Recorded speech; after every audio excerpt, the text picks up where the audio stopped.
Black Star Network is here. Hold no punches! I'm real revolutionary right now. Support this man, Black Media. He makes sure that our stories are told. Thank you for being the voice of Black America, Roland. Stay black. I love y'all. All momentum we have now, we have to keep this going. The video looks phenomenal. See, there's a difference between Black Star Network and Black-owned media and something like CNN. You can't be Black-owned media and be scared. It's time to be smart. Bring your eyeballs home. You dig?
11, 2023, coming up on Roland Martin Unfiltered, streaming live on the Black Star Network. The white Marine who killed the black man on the subway in New York City, he is going to be arrested for manslaughter. We'll give you the latest on that case out of New York City. Title 42 is going to be ending soon, and the Biden administration is announcing what it is going to do about migrants trying to come into the country.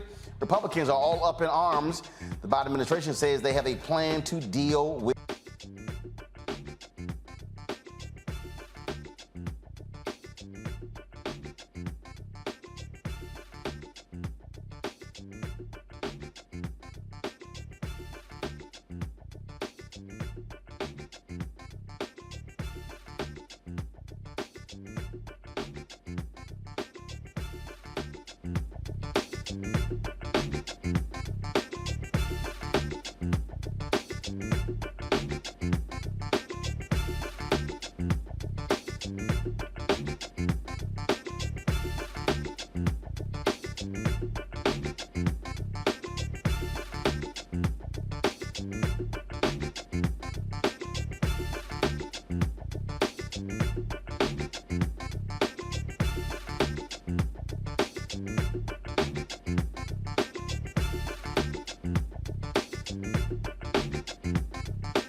Yeah, go.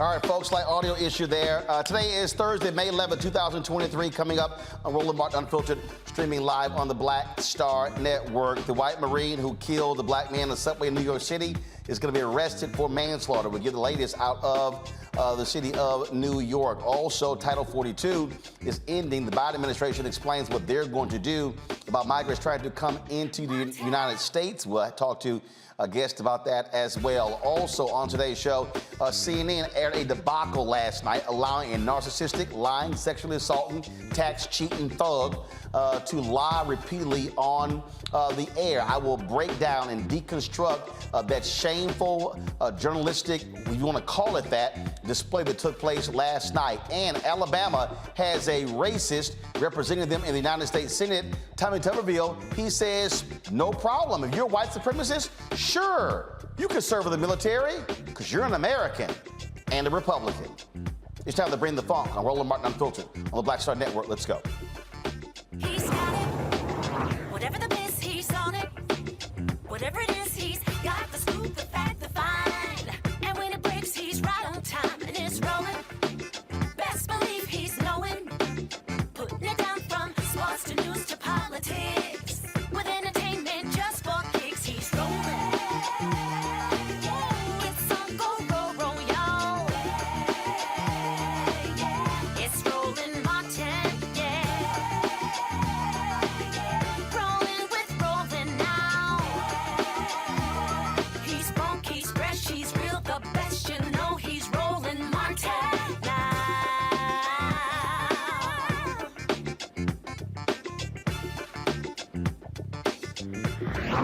Martin.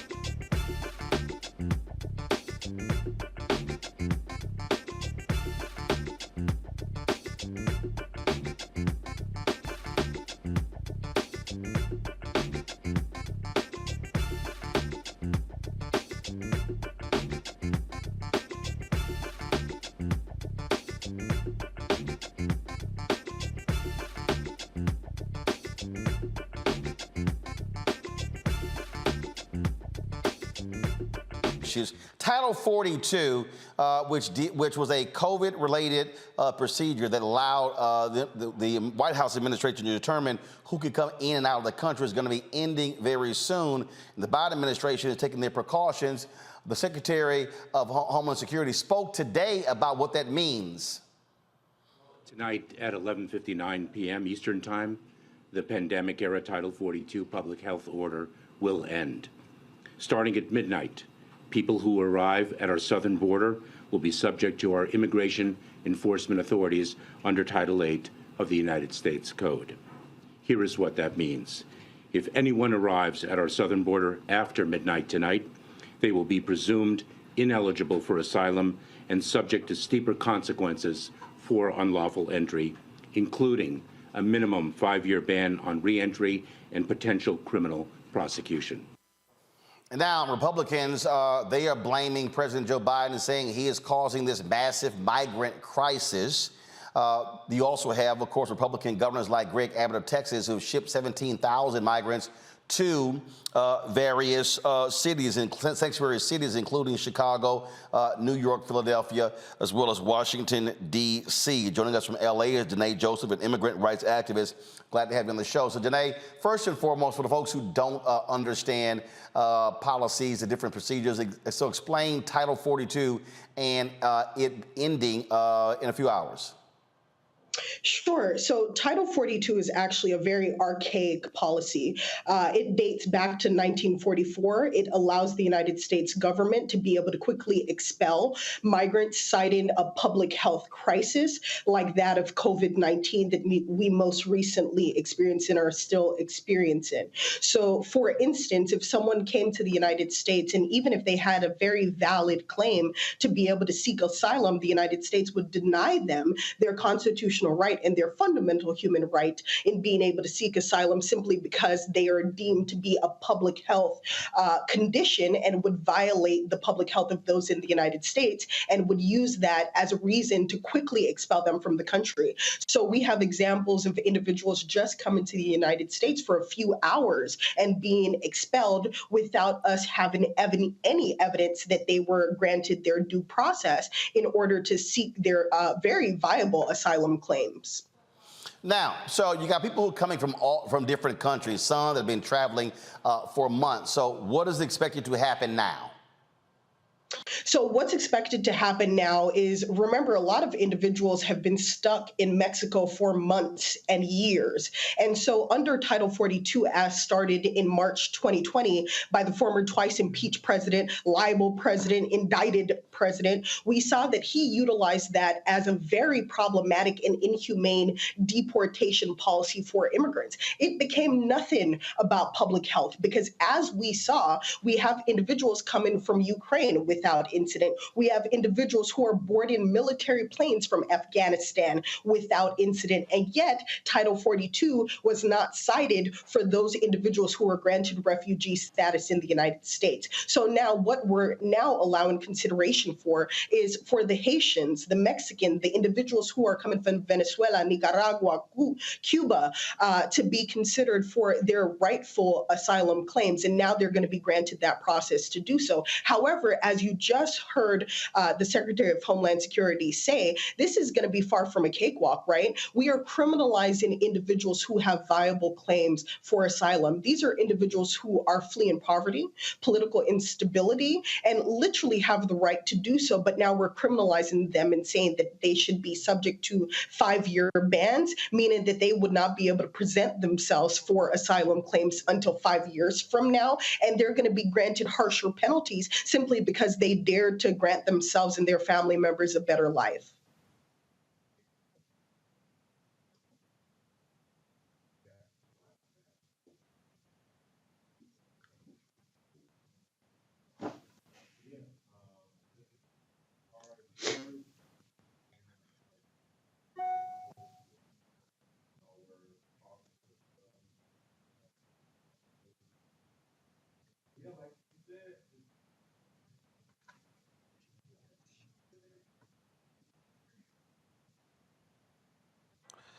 All right, folks, not sure what's going on with our microphones, but we're working through it. All right, so here's the thing. You got Republicans and many other people who are saying that this is a travesty. We have this massive crisis in this country. Do we really have a crisis in this country? We do not have a crisis in this country. Let's be absolutely clear, right? Asylum is a human right. Asylum is a right that's permitted by the United States of America. For the past 3 years, since March 2020, we have denied individuals coming from across the world of their fundamental human right to seek asylum. This is not an emergency. This is not a crisis. This is us dealing with something that would have happened regardless, if not for the former twice impeached president of the United States using this as immigration policy. These individuals came anyway. Bear in mind that when this policy was cited, Title 42 was cited, it was meant to be a deterrence, right? It was meant to stop people from coming to the country. And so even though there is record of 1.5 million people being expelled from the country, there's 2.5 million times in which Title 42 was enacted in order to expel people. Do you know what that means? That means that these are the same individuals who came back multiple times in order to try to get their asylum cases heard. This isn't a crisis. This is just the Biden administration now having to deal with something that has been happening anyway. It's just now they're going to utilize this as an excuse. And in fact, if there's anyone to blame for this backlog, because that's exactly what it is, it's just a backlog of existing cases that would have happened anyway.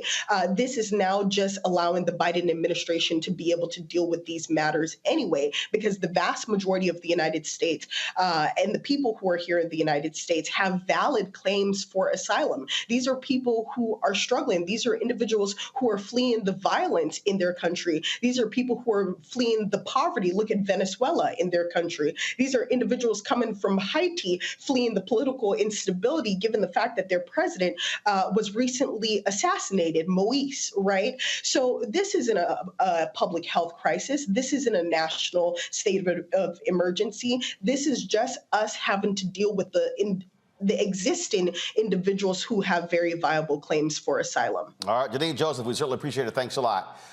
Folks, thank you very much. When we come back, we'll talk about this with our panel and break down the other news of the day. You're watching Roland Martin Unfiltered here on the Black Star Network. Hatred on the streets, a horrific scene, a white nationalist rally that descended into deadly violence. White people are losing their damn minds. As an angry pro-Trump mob storms the U.S. Capitol, we've seen shooting. We're about to see the rise of what I call white minority resistance.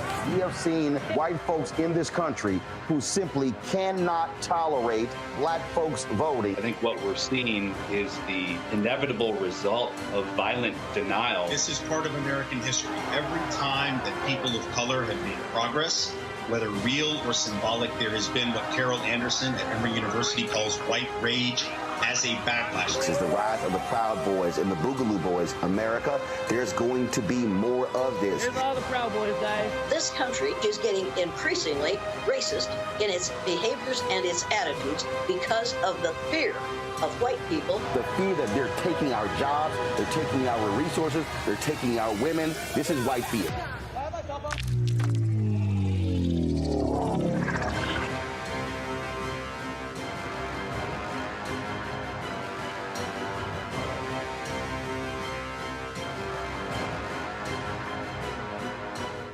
That was a pivotal time. I remember Kevin Hart telling me that. He's like, man, what you doing, man? You got to stay on stage. And I was like, yeah, well, I'm young, thinking, like, I'm good. And he was absolutely right. What show did you have at the time? This was one-on-one. Got it. During that time. So you're doing one-on-one, going great, you making money, you like... I'm like, I don't need to leave. I don't need to leave from, Wednesday, Thursday to Sunday. I didn't want to do that. It was just like, I'm gonna stay here. Or I didn't want to finish work Friday, fly out, go do a gig Saturday, Sunday.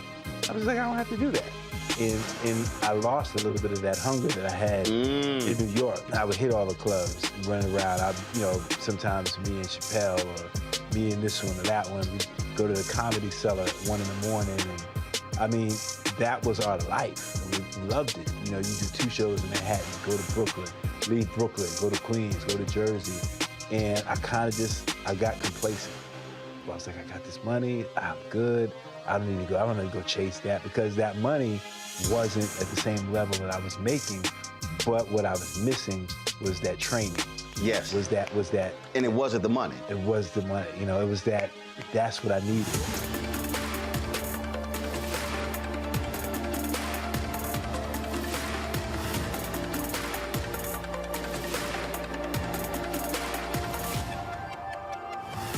Next on the Black Table with me, Greg Carr, we look at one of the most influential and prominent Black Americans of the 20th century. His work literally changed the world. Among other things, he played a major role in creating the United Nations. He was the first African American and first person of color to win the Nobel Peace Prize. And yet today, he is hardly a household name. We're talking, of course, about Ralph J. Bunche. A new book refers to him as the absolutely indispensable man. His lifelong interest and passion in racial justice, specifically in the form of colonialism. And he saw his work as an activist and advocate for the Black community here in the United States as just the other side of the coin of his work trying to roll back European empire in Africa. Author Cal Rostiala will join us to share his incredible story. That's on the next Black Table, here on the Black Star Network. Hey everybody, it's your girl Lunel. So what's up? This is your boy Earthquake. Hi, I'm Chaley Rose, and you're watching Roland Martin Unfiltered.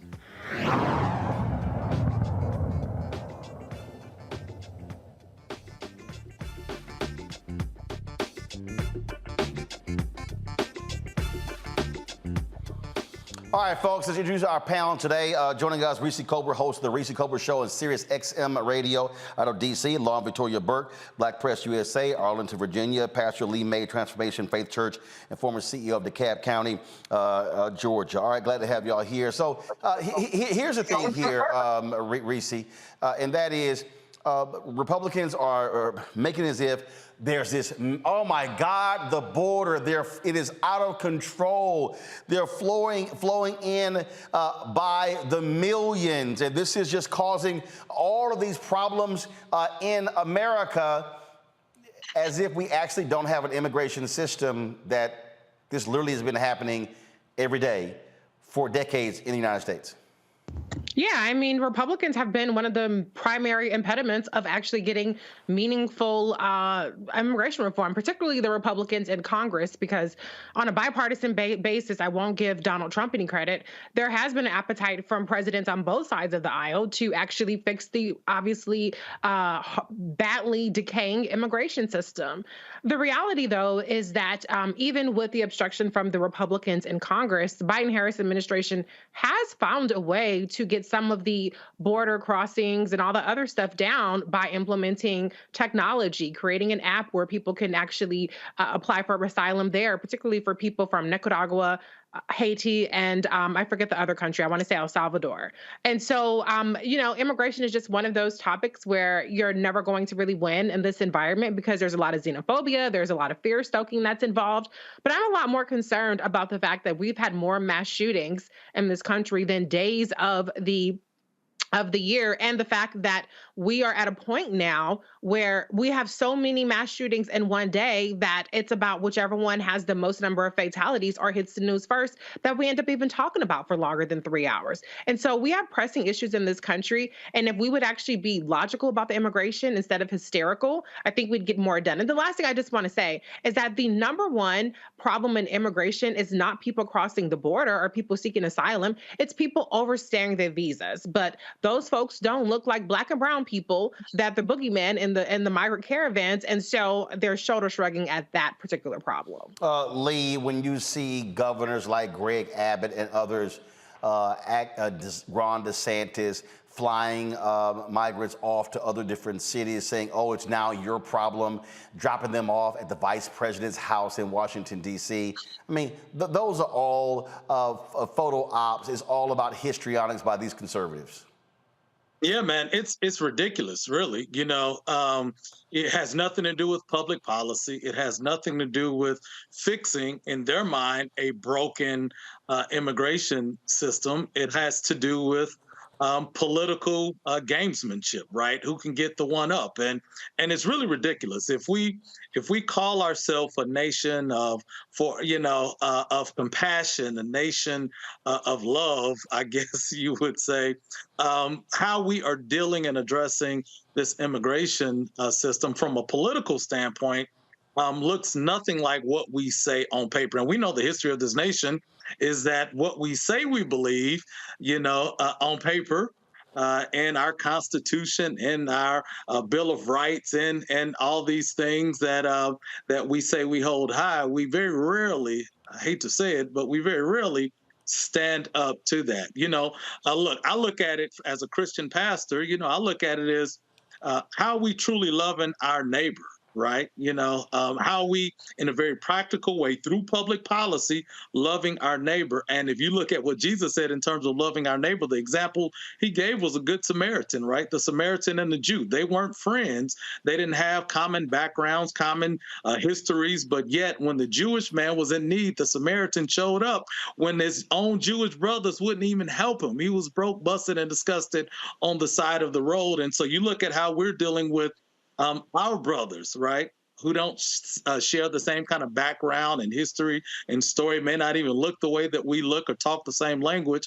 How are we addressing that? And for me, I'm like, that shouldn't be a partisan kind of thing. So for people who claim the faith that I hold high, the Christian faith, if you want to put it forward in all these other public policy kind of things, how is that showing up in your immigration policy?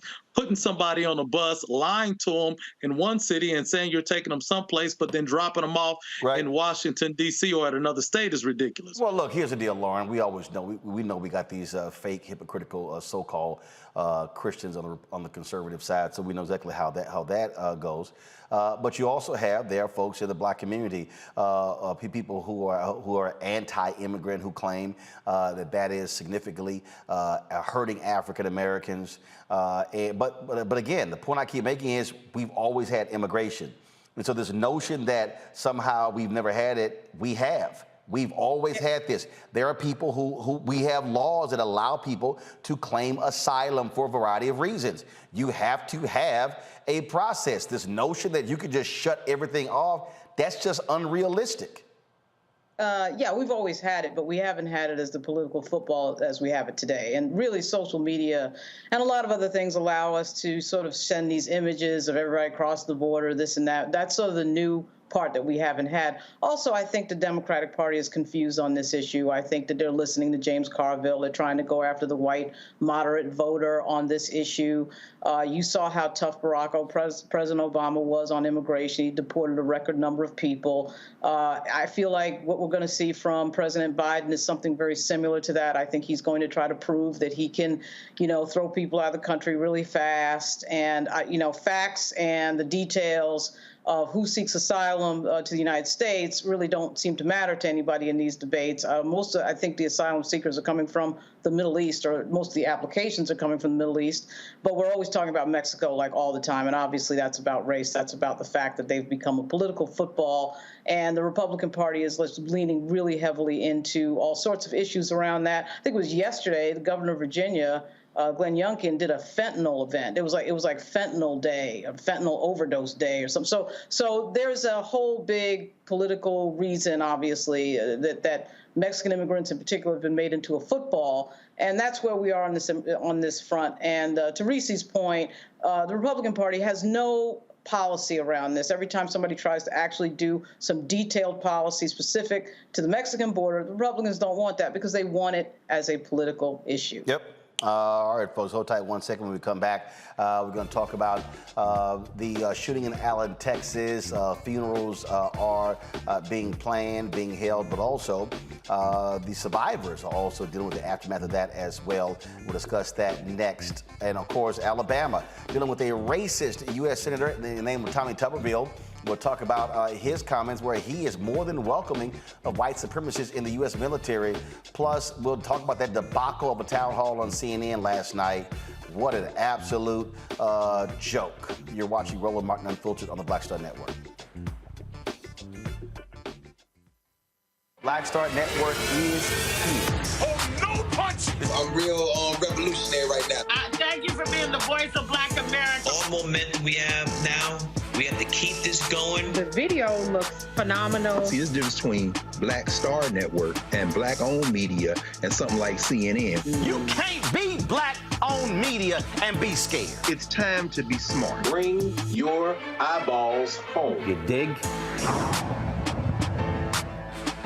Up next on The Frequency with me, Dee Barnes, we're going to talk to Leslie Segar, a.k.a. Big Les, and talk about her incredible career as a dancer, choreographer, and VJ of Rap City. Magic Johnson was there, so half the NBA was there. Iman the supermodel, so all the supermodels were there every day. Actors, Right. like it was a who's who of who's who. Right here on The Frequency in the Black Star Network.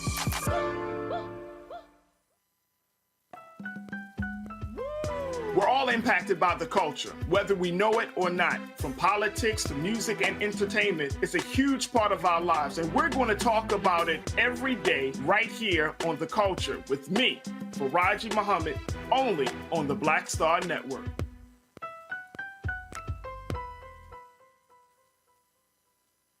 Black TV does matter, dang it.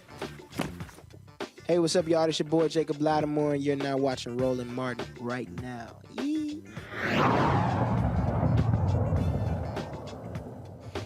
Family and friends in Allen, Texas are preparing funerals for the 7 people who were killed by the white supremacists who took them out at that mall, folks, on Saturday. But it's not just those who are in pain, those who lost loved ones. You also have those who were wounded. 8 people were wounded by that murderer, including Irvin Walker II, who's a member of Alpha Phi Alpha Fraternity Incorporated.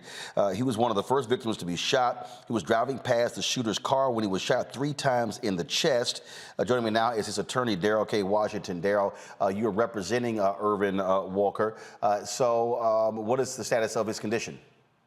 Roland, just as early as today, Irvin had another procedure done. So it's been a day-by-day situation. Unfortunately, with the injuries that Irvin sustained and with some of the bullet shots, it's just been very difficult to remove all the bullet fragments. So this is something that's going to stick with Irvin for the rest of his life. But I tell you, man, he has been an extremely positive person, very uplifting. You go to the hospital, feeling bad for Irvin, but he's still being his same self, man, trying to uplift people. But it definitely was a life-changing situation for him. Obviously the shooter was killed by authorities. But what assistance are the folks at the mall offering Irvin and the other folks who were wounded? We have not heard back from the mall at all, Roland. And that's why I came into it. I have been investigating the situation. There are a number of things that are very concerning to us. One being the fact that all we've heard about thus far was the fact that one security guard was killed. Well, I have not heard about there being other security guards on the premises, which is very concerning because, as on a Saturday there are thousands of people who are at that shopping center. So we would hope that there were at least 5 to 10 security officers who are out at the scene. Another thing that's very concerning is this: the guy who was shot. We've heard now that he had up to 8 guns in his vehicle, and what they're reporting is that the guns that he had in his vehicle were all legally purchased. Now, here's the problem with that. We know that this guy was kicked out of the military after being in for less than 3 months. They say that this guy had mental health issues. Our biggest concern is when an individual is kicked out of the military, the government has reporting requirements that they are required to do. And we want to see why somebody like this, somebody who was diagnosed with having serious mental issues, was able to have access to an AR-15 and other guns. So, and obviously, you have Texas Governor Greg Abbott. He's spending more time commenting about the border than he is this shooting. Yeah, it's, you know, the first thing that Greg Abbott said about this shooting, Roland, was that it was mental health. You know, you can go back to every clip of when we've had some type of mass shooting here in Texas and throughout the country. Greg Abbott has always been quick to label this as a mental health crisis. But what has he done about mental health? Absolutely nothing. What we know, Roland, this guy was an evil person that had easy access to guns because of how our governor has made it easy for people to have access to guns. We clearly have a gun control issue, and I think unless we get these things under control, it's going to continue to happen. And just raising the age to 21 is not the answer. All right, Daryl Washington, if people want to assist Irvin Walker, how can they do so?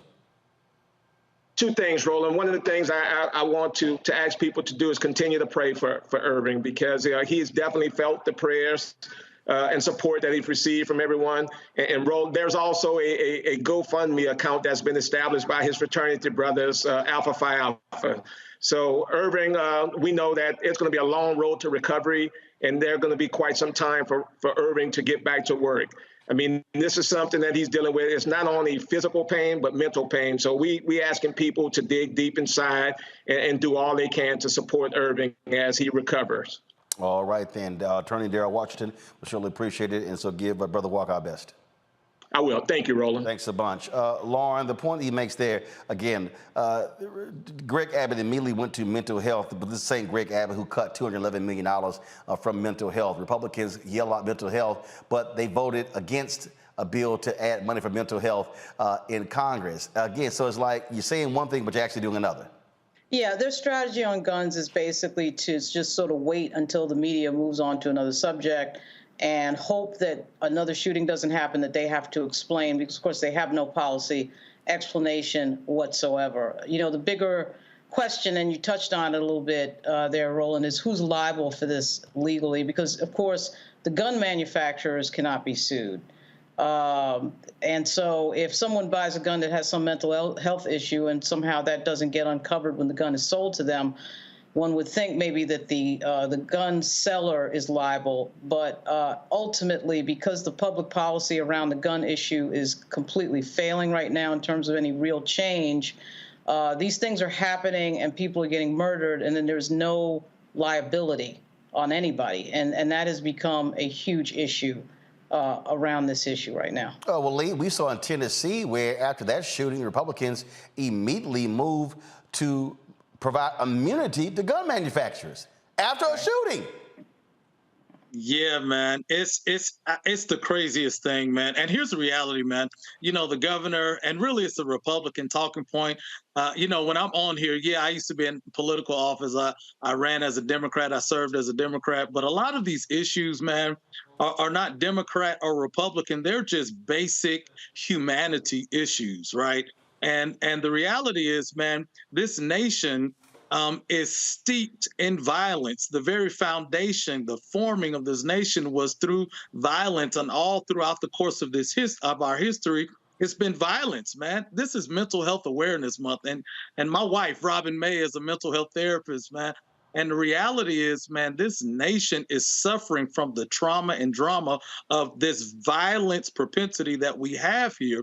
And so when they throw out things like mental health, man, that's a scapegoat. That's just the reality is they are refusing to do anything around public policy to really diminish the fact that if somebody does get a gun and they go off and do something crazy like a mass shooting, why do we need AKs in people's hands, AR-15? Why do people need that in their hands to go around. And man, until we take this from a real humanities standpoint and really address the reality that this nation's history is steeped in violence, and until you begin to build up, so you create laws, and I'll go off on for a while on this, but you create laws not for the people who abide by the laws, but for the people who are going to break the laws. Even if that's a minority, the minority can do a lot to hurt and harm the majority. And so I'm going to say this one scripture because I'm a Christian pastor, right? Philippians chapter 2, verse 3 says, do nothing out of selfish ambition or vain conceit, but value others higher than yourselves, man. All these people want to keep guns and say, don't touch my guns, man. If, again, going back, if you call yourself a Christian, what about the people that are affected by these rash of mass shootings because of this gun violence? So here's the deal, Reese. So if they say it's all about mental illness, where are the rash of mental ill bills? Well, they could say whatever they want to say because who's going to check them? The bottom line is in Texas, Abbott overwhelmingly won, even though Texas is the mass shooting capital of the country. They had some of the largest mass shootings in history and even in the recent decade.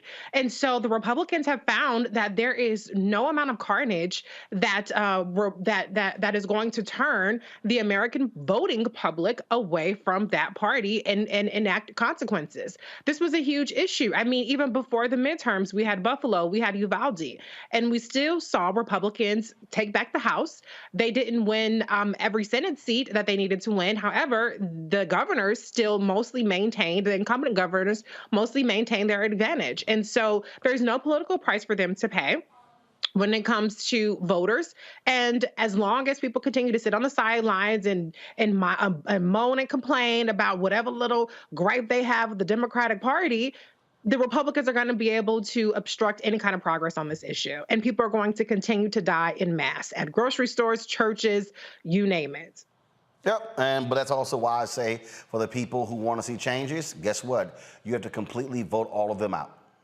That's what it boils down to. I mean, so folks, again, complaining about something is one thing, but actually using your power and evicting them from office is a whole other thing. All right, folks, going to break. We come back. Tommy Tuberville, U.S. Senator from Alabama, truly one of the dumbest people that's ever served in Congress, and that's saying a hell of a whole lot.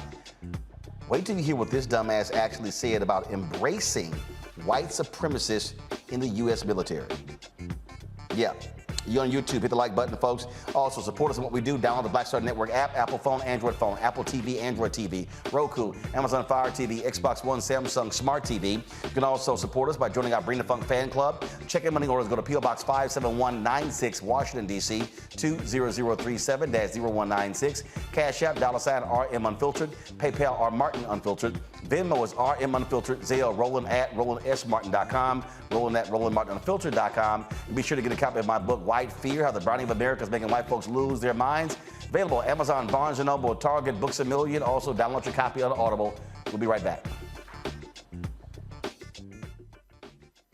When you talk about blackness and what happens in black culture, we're about covering these things that matter to us, speaking to our issues and concerns. This is a genuine people-powered movement. There's a lot of stuff that we're not getting. You get it, and you spread the word. We wish to plead our own cause. Too long have others spoken for us. We cannot tell our own story if we can't pay for it. This is about covering us. Invest in black-owned media. Your dollars matter. We don't have to keep asking them to cover our stuff. So please support us in what we do, folks. We want to hit 2,000 people, $50 this month, raise $100,000. We're behind 100,000, so we want to hit that. Y'all money makes this possible. Check some money orders. Go to P.O. Box 57196, Washington, D.C., 20037-0196. The Cash App is $RM Unfiltered. PayPal is R Martin Unfiltered. Venmo is RM Unfiltered. Zelle is Roland at RolandSMartin.com. On a next, A Balanced Life with me, Dr. Jackie. What does it mean to actually have balance in your life? Why is it important and how do you get there? A masterclass on the art of balance. It could change your life. Find the harmony of your life. And so what beat can you maintain at a good pace? What cadence can keep you running that marathon? Because we know we're going to have high levels, we're going to have low levels, but where can you find that flow, that harmonious pace? That's all next on A Balanced Life on Black Star Network. Hi, this is Essence Atkins. Hey, I'm Deion Cole from Blackish. Hey everybody, this is your man Fred Hammond, and you're watching Roland Martin, my man, Unfiltered.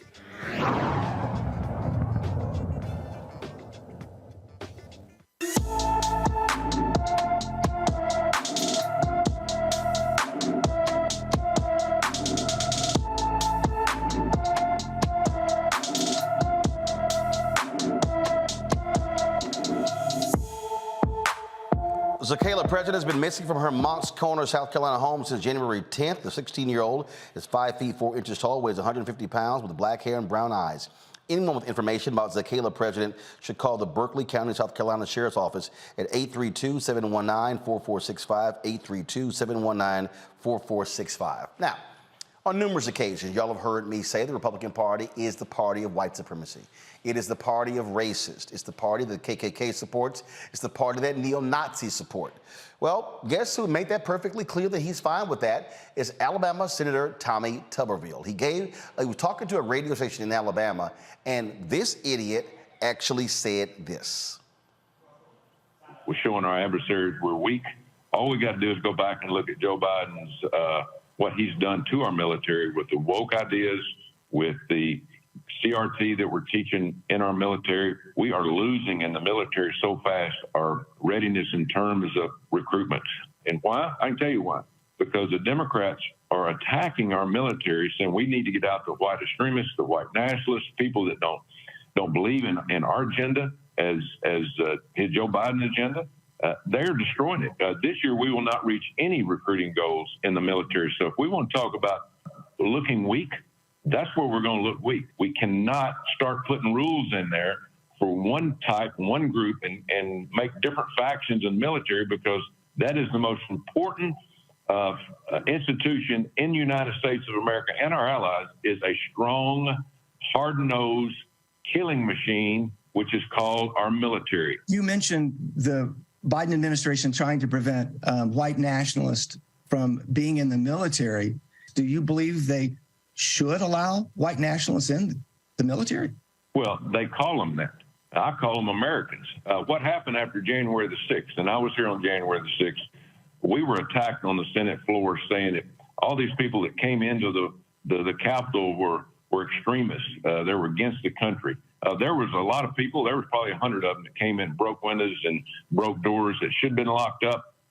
That's not how we do it in America, but there were hundreds of thousands that didn't come in outside that were true Americans that believe in this country. I call white supremacists Americans. Well, that is true. It is very American to be a white supremacist. It's very much white American to be a white supremacist. That's the history of this country. Those Confederate soldiers were white domestic terrorists. They were white supremacists. So we've always had that. During Jim Crow, they were white supremacists. What's interesting and what people don't understand is that Tuberville has been attacking the black Secretary of Defense, General Lloyd Austin, a man who has won the military, who was a 4-star general. Tuberville, I think the only thing he's ever worn is a head coach's cap. That's all he's ever worn or done. So he's been attacking Austin and the Pentagon by saying that, oh, they are teaching woke, they're teaching CRT. No, actually what they're teaching, they're trying to get rid of the racist. Tuberville literally questioned whether there have been white supremacists in the United States military. Folks, there have been hearings on that. There have been numerous reports on that from the media organizations that cover the military, talking about the problem of white supremacy in the Army, in the Marines, in all of the different branches of the military. The U.S. military also bans communists.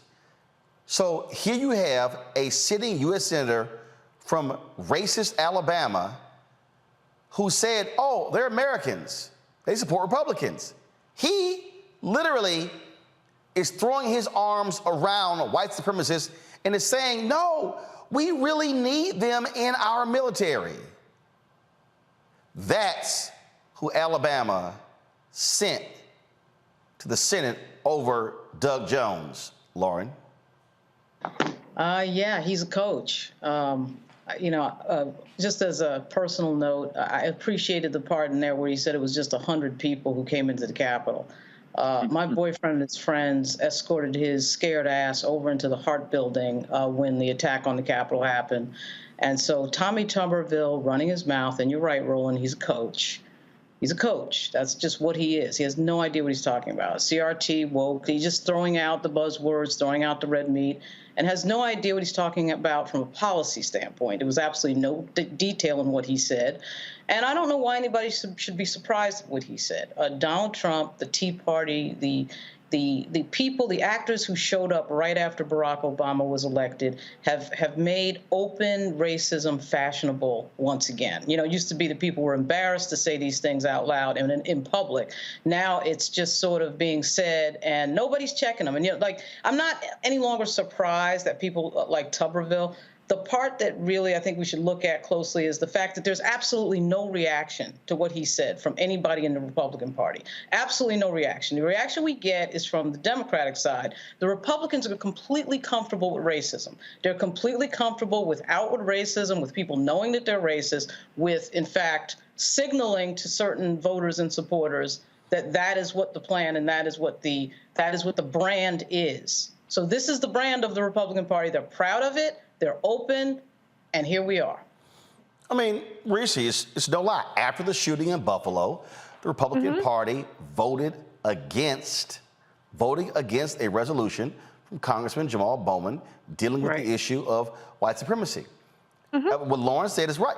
The Republican Party, their supporters, who they want, who they desire, are racist, and they are not going to call them out. Donald Trump did not want to call out racists because he knew they were voting for him. The KKK endorsed him. Well, Donald Trump is also racist. So it's a lot easier to kowtow to the white nationalist, white supremacist crowd when you are one yourself. And why not? You know, this is what gets their base ginned up, and they know that they can put out a couple of memes and put out some disinformation and dissuade enough voters, or they believe at least that they can dissuade enough voters of every ethnicity, not just Black people, but also Latinos, who are very much targeted by disinformation campaigns and fear-mongering about communism and socialism and a number of other things. And they can just be out and open with their destruction. But the reality is that the white supremacy of the Republican Party is also a war on white people. Unfortunately, though, the white people that should be rising up against it, because what the Republican Party is doing is it's eliminating things that make them have food security, that allow them to have $35 insulin, that allow them to have roads and broadband and a number of other things. They're right along with it because they get their rocks off with all this racist rhetoric. So this is to be expected because there are no consequences for it. Until there are consequences for it, and as long as they're being rewarded for it, this is what we're going to continue to see more and more brazenly. Lee, this was last year. This is from Vice. All 208 House Republicans thumbed their noses at an amendment to a bill that would order the government to investigate white supremacist and neo-Nazi activity in the military and federal law enforcement. So this is not just Tommy Tuberville. This is the entire Republican House, and they're the folks who now control the House.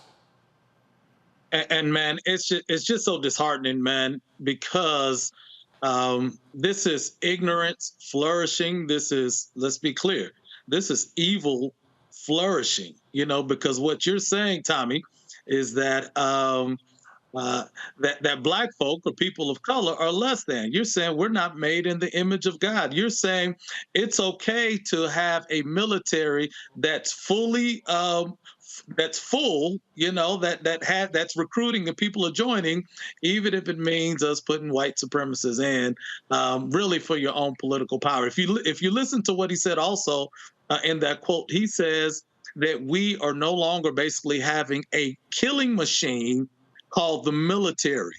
You remember I talked about the violence in this nation. I mean, our military, is that what we're trying to build, a killing machine? The answer is yes. That's what they are trying. Yeah, that's exactly what they want. That's what they want. That's all they want. They want to be able to dispatch the military wherever they go. Now you have people like Andy Biggs, a racist in the House right now, Arizona, who said that with this bill we're creating problems that do not exist. That's interesting. Go to my iPad, Henry. This is the Pentagon. Released a report, y'all. Pentagon reveals inroads white supremacists have made in military. A soldier in the Florida National Guard who co-founded a murderous fascist group was chatting with a fellow white supremacist in the extremist Iron March online forum in 2016 when the Guard member made a remarkable statement. The Guard member said he felt free to be a neo-Nazi in the U.S. Army. That's the deal. The Pentagon makes clear that there are neo-Nazis and white supremacists in the military. We know for a fact that there are neo-Nazis and white supremacists, Proud Boy members in law enforcement in this country, and the Republican Party has made it clear we are perfectly fine with those racists in law enforcement and the military. So anytime you have these black conservatives who come here and say, hey, vote for Trump, what they're saying is vote for the people who love and endorse white supremacists and neo-Nazis and who do not want them removed because they literally voted against this very bill. And they can't deny it because they did it. They did it. All right, folks, we'll be back. Roland Martin Unfiltered on the Black Star Network. On the next Get Wealthy with me, Deborah Owens, America's Wealth Coach, nurses are the backbone of the healthcare industry, and yet only 7% of them are Black. What's the reason for that low number? Well, a lack of opportunities and growth in their profession. Joining us on the next Get Wealthy is Needy Bartanilli. She's going to be sharing exactly what nurses need to do and what approach they need to take ownership of their success. So the Black Nurse Collaborative really spawned from a place and a desire to create opportunities to uplift each other, those of us in the profession, to also look and reach back and create pipelines and opportunities for other nurses like us. That's right here on Get Wealthy, only on Black Star Network. Hi, I'm Dr. Jackie Hood Martin, and I have a question for you. Ever feel as if your life is teetering and the weight and pressure of the world is consistently on your shoulders? Well, let me tell you, living a balanced life isn't easy. Join me each Tuesday on Black Star Network for a Balanced Life with Dr. Jackie. We'll laugh together, cry together, pull ourselves together, and cheer each other on. So join me for new shows each Tuesday on Black Star Network, A Balanced Life with Dr. Jackie.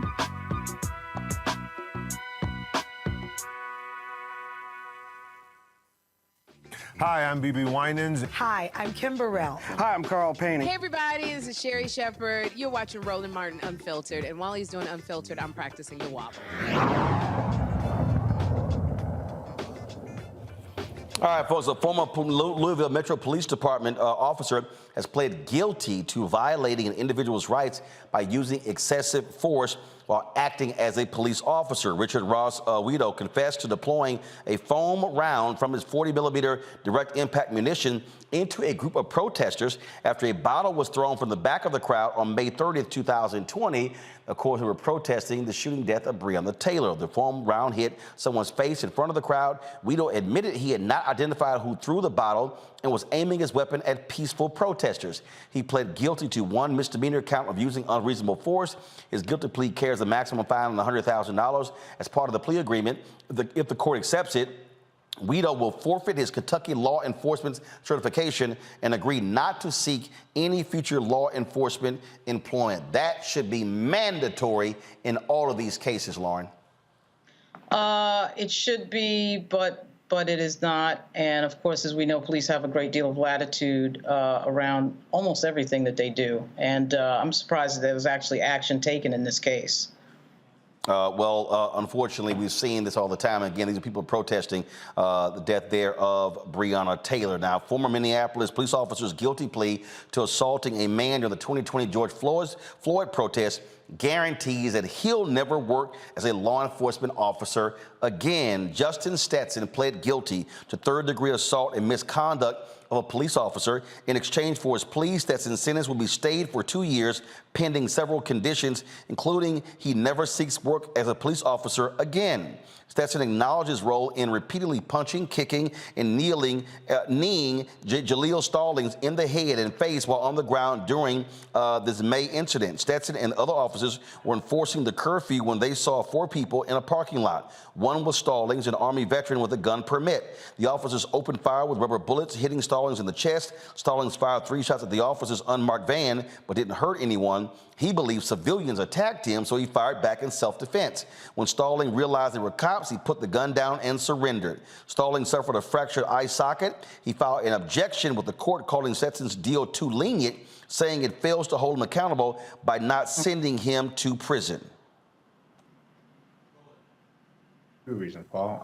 Truthfully, I saw this as an opportunity to rebuild trust between both the law enforcement community and the civilian community, and I didn't see that happening. I felt like I was held to a higher level of accountability than anybody else involved in the incident. As of today, I will have served more days in jail as a direct result of the incident than any of the other involved parties, and I'm the innocent party.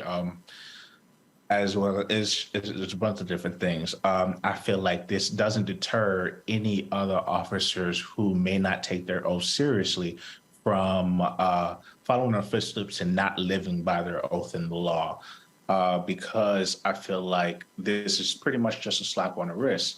And it also puts the public in our communities in a situation where they may feel like the justice system doesn't have their back. If something happens to me, they're just going to let this guy walk free, and they don't really take it seriously. So Stallings was charged and acquitted. The city of Minneapolis also paid Stallings a $1.5 million settlement last year. Lee, I think this is a pretty good idea. Every time you have one of these cases, these DAs should make it a part that these cops no longer get to be a cop again. And again, this is what happens when people protest, when you fight for social justice, because we're finally seeing cops held accountable for their shameful behavior. Absolutely, man. Whenever you can see an officer have some level of accountability, again, just like Jaleel just mentioned, it meant it for me, it didn't go far enough, but at least you're able to see some sense of some quasi justice in this matter. But you know what this story, what the previous one as well is all saying is not just training, because you know a lot of times we got to do more training, more crisis intervention training, more de-escalation training, et cetera, et cetera. But what these cases are saying, and really is represented all around the country, is that you just really have a lot of people who should never have ever been in law enforcement from the very beginning. Some people you can't train to do a good job because they shouldn't have never been in the job as well. And I think time and time again we find that. And so we got to figure out how do we have a better filter for people who are joining law enforcement at whatever level around the country to make sure that we're getting the right people in the job. I understand they're going in. You'll hear the old adage of when they go through a door, they never know what's behind that door. They don't know if they're coming home that night. We get that. I respect that. I honor our law enforcement officers around the country at all levels. But here's the reality. My nervousness is, do we have the right people in position? And even for the position that I held when I was in my role as a elected official, I oversaw a police department with 1,000 officers. Right. But even in that moment, if I was ever driving on my own when I didn't have security detail, I was still just as nervous as anybody else. Got it. Because what happens if that officer didn't know who I was, at that moment? And you just never know how things pop off in and what may go from there. All right, the Texas U.S. Army Sergeant Governor Greg Abbott wants to pardon is going to spend 25 years in prison. Remember, he was convicted for killing a white Black Lives Matter protester. Daniel Perry was convicted of murdering Garrett Foster. That took place in 2020. He faced up to 99 years in prison. Sheila Foster, Garrett's mother, praised District Court Judge Clifford Brown for finally getting justice for her son after 3 long years. Again, this is the racist, Reese, that the governor of Texas immediately said he was going to pardon after white supremacist and racist Tucker Carlson demanded he do so on Fox News. Well, we've seen time and time again where white supremacists are willing to disregard and say white lives do not matter when those white lives are fighting for the value of Black lives. Because a lot of these white supremacists that we have seen now go to court and be convicted or, in Kyle Rittenhouse's case, acquitted, are people who have killed white people. And as long as they are standing in solidarity with Black people, they get their N-word treatment. And so I think that the judge, obviously a Black judge, that's why it's important who these judges are in these positions, is not deterred by Abbott's plea or Abbott's pledge to pardon the person who committed this crime, because the reality is that this vigilantism is something that should not be tolerated, but that's exactly what people like Abbott and DeSantis and Kemp and others and Trump want to continue to stoke. All right, folks, hold tight 1 second. When we come back, speaking of Trump, last night, CNN had a town hall that featured this lying idiot. It was beyond despicable. We're going to deconstruct this for you and show you what should have happened if you had an experienced journalist who knew how to ask questions, and if you had a network that chose to produce it in a way to show people real facts. Yeah, I got something to say. You're watching Roland Martin Unfiltered on the Black Star Network.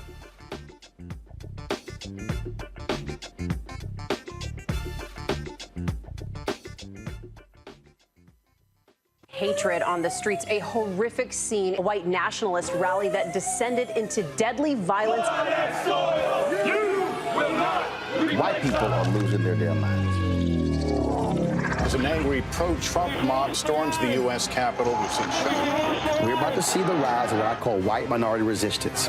We have seen white folks in this country who simply cannot tolerate Black folks voting. I think what we're seeing is the inevitable result of violent denial. This is part of American history. Every time that people of color have made progress, whether real or symbolic, there has been what Carol Anderson at Emory University calls white rage as a backlash. This is the rise of the Proud Boys and the Boogaloo Boys. America, there's going to be more of this. Here's all the Proud Boys, guys. This country is getting increasingly racist in its behaviors and its attitudes because of the fear of white people. The fear that they're taking our jobs, they're taking our resources, they're taking our women. This is white fear.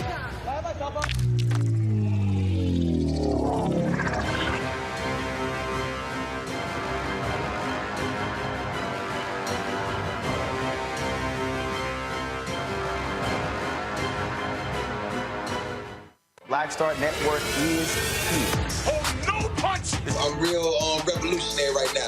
Thank you for being the voice of Black America. All momentum we have now, we have to keep this going. The video looks phenomenal. See, this difference between Black Star Network and Black-owned media and something like CNN. You can't be Black-owned media and be scared. It's time to be smart. Bring your eyeballs home. You dig? It's Kim Whitley. Yo, what's up? This your boy Ice Cube. Hey, yo, Peace World. What's going on? It's the Love King of R&B, Raheem Devon, and you're watching Roland Martin Unfiltered.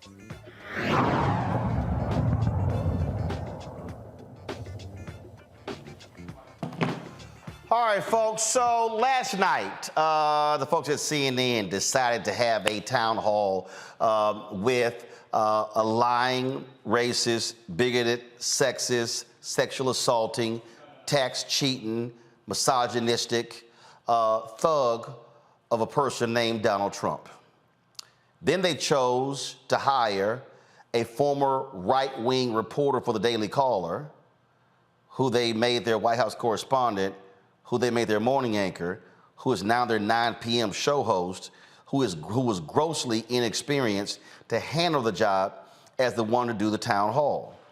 What happened last night was literally just a host of lie after lie after lie after lie. And then CNN is also today trying to act like, oh my God, that was a masterful job of, in fact, Poppy Harlow tweeted that Caitlin Collins put on a master class in interviewing.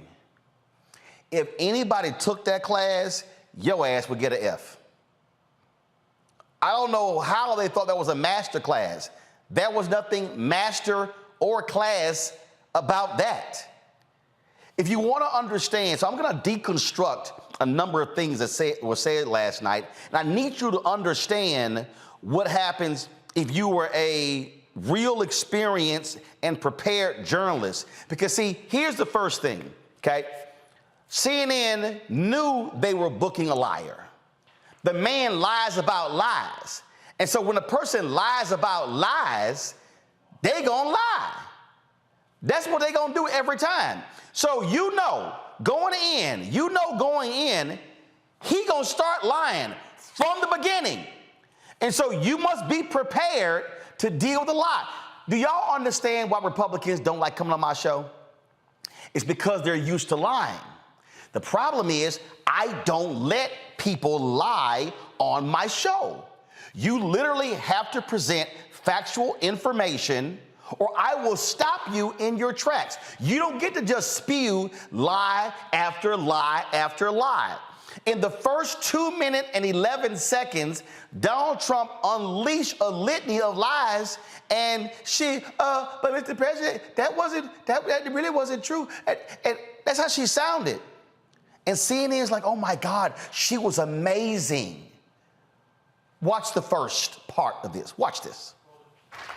President Trump, thank you for your time here tonight. We got a great crowd here in New Hampshire, a lot of voters with a lot of questions about what your 2024 term would look like, what another Trump term would look like. We'll get to the voters shortly, but your polls show that you are dominating the Republican race right now, but you are also under active federal investigation for trying to overturn the 2020 election results. Your first term ended with a deadly riot at the Capitol, and you still have not publicly acknowledged the 2020 election results. Okay, stop right there.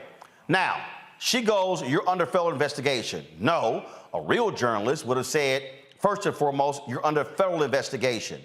You have been convicted in New York State Court for your organization, Trump Organization, cheating on its taxes. You have been indicted by Manhattan District Attorney Alvin Bragg. You are under investigation by Fulton County DA Fannie Willis. You were found liable just yesterday by a court in New York for sexually assaulting E. Jean Carroll. That's how you open it up. You lay all of those things out. Then Caitlin goes into asking him, oh, but you haven't said that the 2020 election was fair. The man has been lying about it since he lost. You think all of a sudden, because you showing up in an Olivia Pope white suit, that all of a sudden he's going to just go, hey, guess what, Caitlin? You're right. It was a fair election. No. Press play. Why should Americans put you back in the White House? Because we did fantastically. We got Stop right there.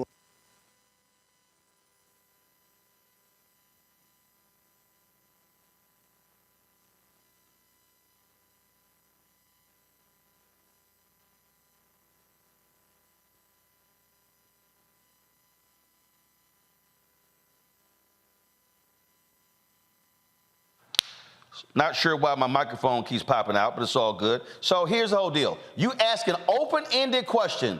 First rule of journalism, never ask open-ended questions. She should have said, why? Why should anyone remotely look at you as a front runner when you are under investigation in all of these places and you consistently lie about the 2020 election? Not what she did. she let him say all of this. More votes that we had in, as you know, in 2016. I actually say we did far better in that election. Got the most that anybody's ever gotten as a sitting president of the United States. I think that when you look at that result and when you look at what happened during that election, unless you're a very stupid person, you see what happens. A lot of the people in this audience, and maybe a couple that don't, but most people understand what happened. That was a rigged election, and it's a shame that we had to go through it. It's very bad for our country. All over the world, they looked at it, and they saw exactly what everyone else saw. You look, even if you just look recently with the 51 intelligence agents, that made a 16-point difference. If you look at the FBI, and Twitter, they call it Twitter files, made a big difference. If you look at Mr. President, back to what you just said there, though, it was not a rigged election. It was not a stolen election. You and your supporters lost more than 60 court cases on the election. It's been nearly 2.5 years. Can you publicly acknowledge that you did lose the 2020 election? Stop. Okay. Can you publicly acknowledge you lost it? The man just sat there in front of you and said it was rigged. What the hell are you doing? And then she goes, oh, well, I mean, so you had 60 lawsuits. No, Caitlin, this is how you say it. Donald Trump, there were more than 60 cases. Your team lost all of them. Your firm, you hired 2 firms to look into election rigging, and they concluded there was no fraud. Then she brings up Republican officials say, I hate that phrase. Play it. Let me just go on. If you look at True the Vote, they found millions of votes on camera, on government cameras. Stop right there. He mentions True the Vote, a crackpot organization. Does Caitlin say, Donald Trump, True the Vote has no credibility whatsoever? No, she doesn't. She lets him keep talking. Press play. They were stuffing ballot boxes. So with all of that, I think it's a shame that what happened. I think it's a very sad thing for our country.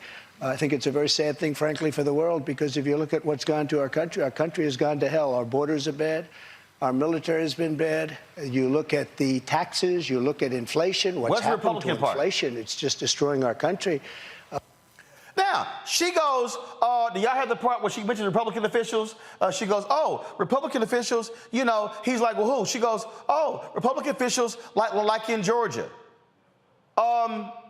Really? Is that what you said? Again, this is how you respond to that. Which Republican officials?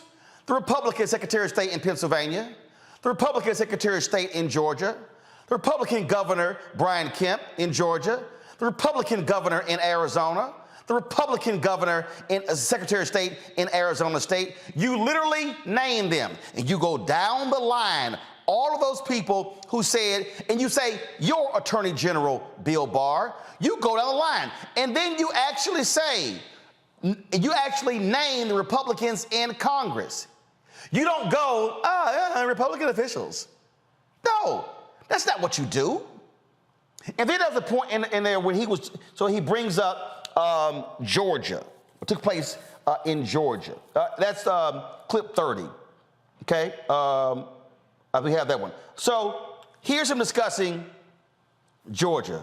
Again, what CNN should have done is use on-screen graphics, played actual sound bites of individuals who are Republican saying Donald Trump is a liar. Play.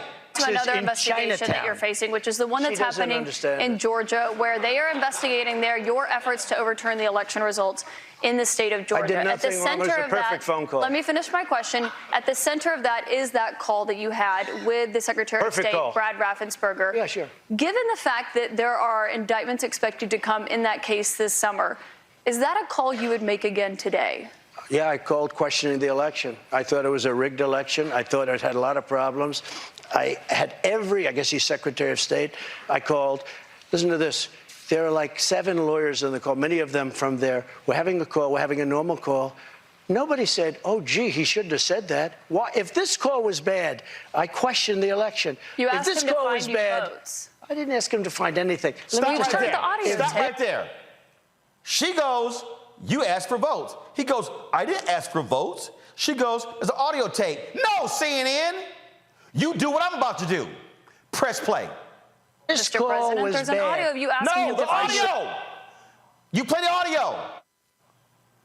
That's what you do. Look, all I want to do is this. I just want to find 11,780 votes, which is one more than we have, because we won you this morning and you said, well, there was no criminality, but I mean, all of this stuff is very dangerous stuff. When you talk about no criminality, I think it's very dangerous for you to say the right answer, Brad, instead of keep saying that the numbers are right. So look, can you get together tomorrow? And Brad, we just want the truth. It's simple. And everyone's going to look very good if the truth comes out. It's okay. It takes a little while, but let the truth come out. And the real truth is I won by 400,000 votes. Then what you do, you play Raffensperger saying he asked us to find votes. And then you say, Donald Trump, you just, on that audio call, you asked them to find votes, yet you just stood right here and lied to us saying, no, you didn't. That's how you hold somebody accountable if you're going to have a town hall. You literally play the damn video. You play the video. So January 6th came up. January 6th came up. And so he was asked about January 6th. He was asked about, so we're going to play the first January 6th soundbite. And again, I just want y'all to understand how you are supposed to question a liar. Listen. Do you have any regrets about your actions on January 6th?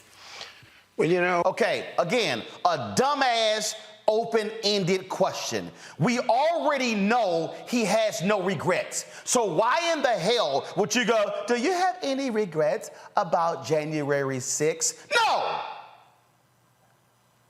What you say is, Donald Trump, X number of cops were viciously beaten that day. X number of cops suffered significant injuries. According to Capitol Police, a number of them have still yet to return to the force. X number of people have been arrested for their actions. They have been found guilty in court. And you name them, and you list them, and you say it continues. And then you say, are you proud of what you did on January 6th? You don't ask an open-ended question. You have to ask the question by stating the net result of his actions on January 6th. Press play. January 6th was, again, we go back to it, but January 6th had to do with the fact that hundreds of thousands of people, and you don't see the pictures very often. A lot of the people here probably were there. January 6th, it was the largest crowd I've ever spoken to. That was prior to the walk down to the Capitol building. I don't think, and I've spoken to hundreds of thousands of people. I've never spoken to a crowd as large as this. And that was because they thought the election was rigged. And they were there proud. Get ready for 13. With love in their heart. That was an unbelievable, and it was a beautiful day. Really? They had such love in their heart.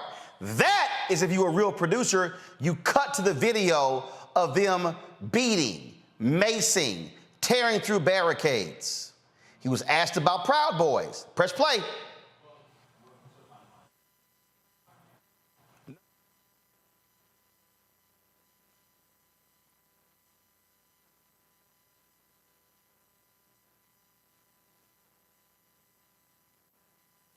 But when you said you are considering pardoning a large portion of those charged with crimes on January 6th, does that include the 4 Proud Boys members who were charged and convicted of seditious conspiracy? I don't know. I'd have to look at their case, but I will say in Washington, D.C., you cannot get a fair trial. You cannot. Just like in New York City, you can't get a fair trial either. So you're saying the legal system not fair. Gotcha. Okay. All right. So so check this out. Loves cops, huh? Well, he got an Ashley Babbitt question. Clip 16. Listen to this and listen to how Caitlyn just sat there like a bump on a log and did not respond. But I think the reason the timeline is so critical here, because going back to your influence, in that 3 hours, over 140 officers were injured that day. And a person named Ashley Babbitt was killed. Yes. You know what? She was killed, and she shouldn't have been killed. And that thug that killed her, there was no reason to shoot her.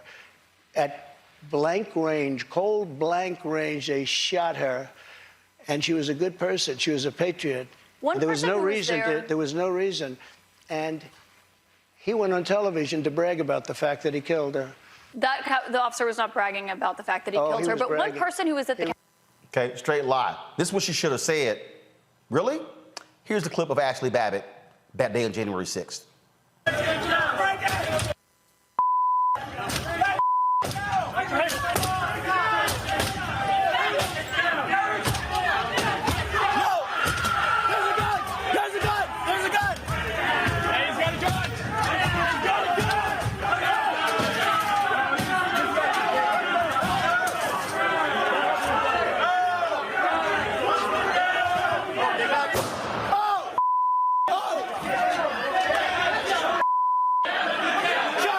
And then you say, Donald Trump, was the door barricaded? Were they told not to enter? Why, if she was a patriot, why was she trying to break into a barricaded door at the U.S. Capitol? And why are you calling her a patriot and you're calling that officer a thug, the officer whose job was to protect members of Congress, including your vice president? That is how you ask the question. But that's not what happened. And so what CNN did, CNN literally gave free rein to this man to lie in front of a group of Republicans in New Hampshire who was clapping and applauding and cheering. They platformed his lies, and they literally had a grossly inexperienced person asking the questions. There are other women at CNN, Erin Burnett is one, who could have actually hosted the town hall, done a better job. There are folks like Jim Acosta, who he hates, who could have done a better job. But that's not what CNN's intent was. I'm going to go to a break. When we come back, I'm going to play for you the call this morning that Chris Licht, the CEO, chairman of CNN, said to his troops. If you thought Trump was delusional, wait till you hear what Chris Licht had to say. They gotta be having or spoken the same pipe, because both of them are out of their minds. You're watching Roland Martin Unfiltered on the Black Star Network. That was a pivotal time. I remember Kevin Hart telling me that. He's like, man, what you doing, man? You gotta stay on stage. And I was like, yeah, well, I'm young, thinking, like, I'm good. And he was absolutely right. What show was you at the time? This was one-on-one. Got it. During that time. So you're doing one-on-one, going great, you making money, you like... I'm like, I don't need to leave. I don't need to leave from, Wednesday, Thursday to Sunday. I didn't want to do that. It was just like, I'm gonna stay here. Or I didn't want to finish work Friday, fly out, go do a gig Saturday, Sunday. I was like, I don't have to do that. And I lost a little bit of that hunger that I had in New York. I would hit all the clubs, run around. Sometimes me and Chappelle or me and this one or that one, we'd go to the Comedy Cellar at 1 in the morning. And that was our life. And we loved it. You do 2 shows in Manhattan, go to Brooklyn, leave Brooklyn, go to Queens, go to Jersey. And I got complacent. I was like, I got this money, I'm good. I don't need to go chase that, because that money wasn't at the same level that I was making, but what I was missing was that training. Yes. Was that. And it wasn't the money. It was the money. It was that's what I needed.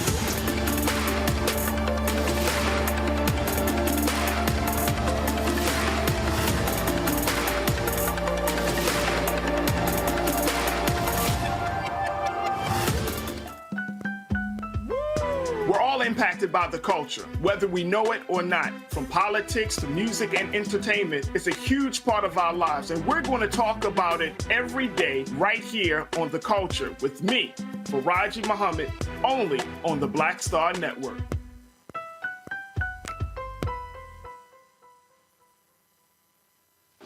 My name is Charlie Wilson. Hi, I'm Sally Richardson Whitfield. And I'm Dodger Whitfield. Hey, everybody, this is your man, Fred Hammond, and you're watching Roland Martin, my man, Unfiltered.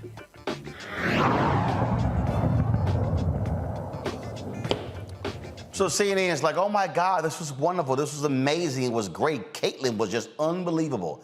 That literally is what the chairman of CEO, Chris Licht, said today on their morning call. You want to hear delusion? Press play. All right. Good morning, everybody. Happy Thursday.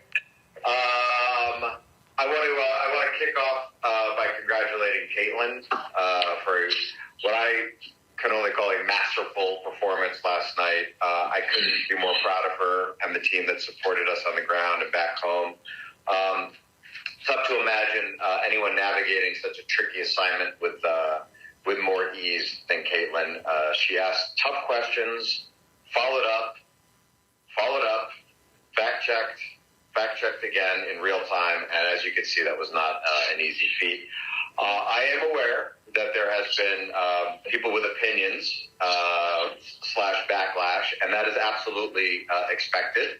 And I will say this as clearly as I possibly can. You do not have to like the former president's answers, but you can't say that we didn't get them. Caitlyn pressed them again and again and made a lot of news. Take a look. I think Axios probably did the best job of just laying out everything that is new that we learned about a guy who could very well be the guy who's challenging Joe Biden for president and could quite possibly be president again. And I think it's very important that we learned his positions on Ukraine, January 6th, abortion, the election results, pardoning people.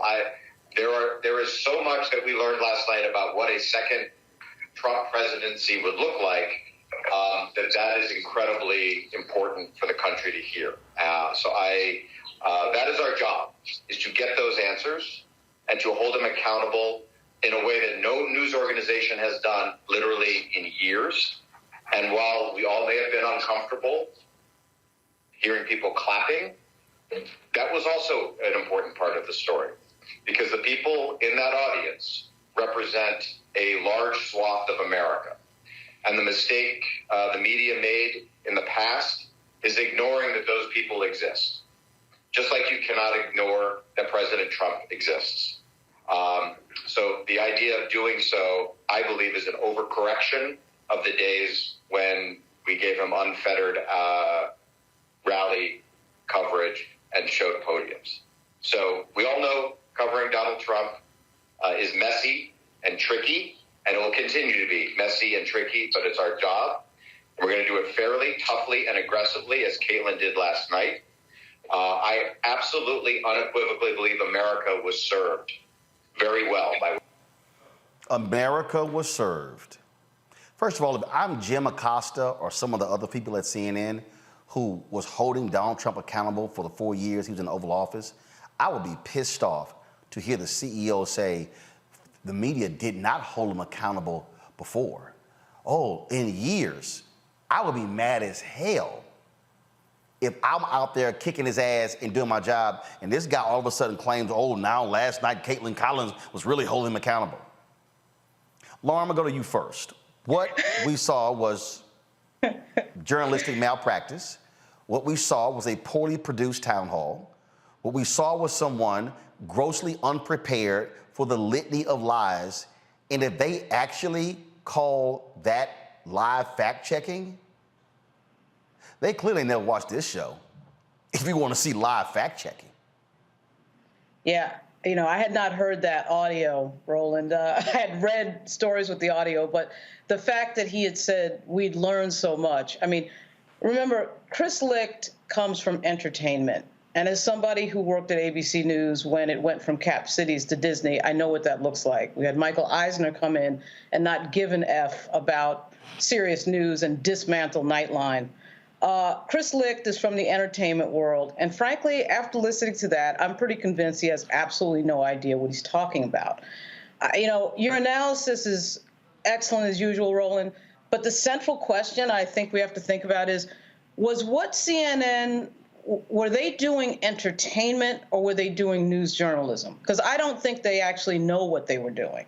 I think David Zaslaw and John Malone and Chris Licht and Caitlin Collins are committed to putting Trump out and platforming him in a way that will get him even with Joe Biden by the time we get to this time of the year next year. I think that's their goal, because what I think we're watching was a strategic business decision to get somebody in the game that they make money off of. They make money off of Donald Trump, or at least they perceive that they're going to make money off Donald Trump, because that's what they did before. This moment happens to arrive right at the time when CNN's ratings are plummeting.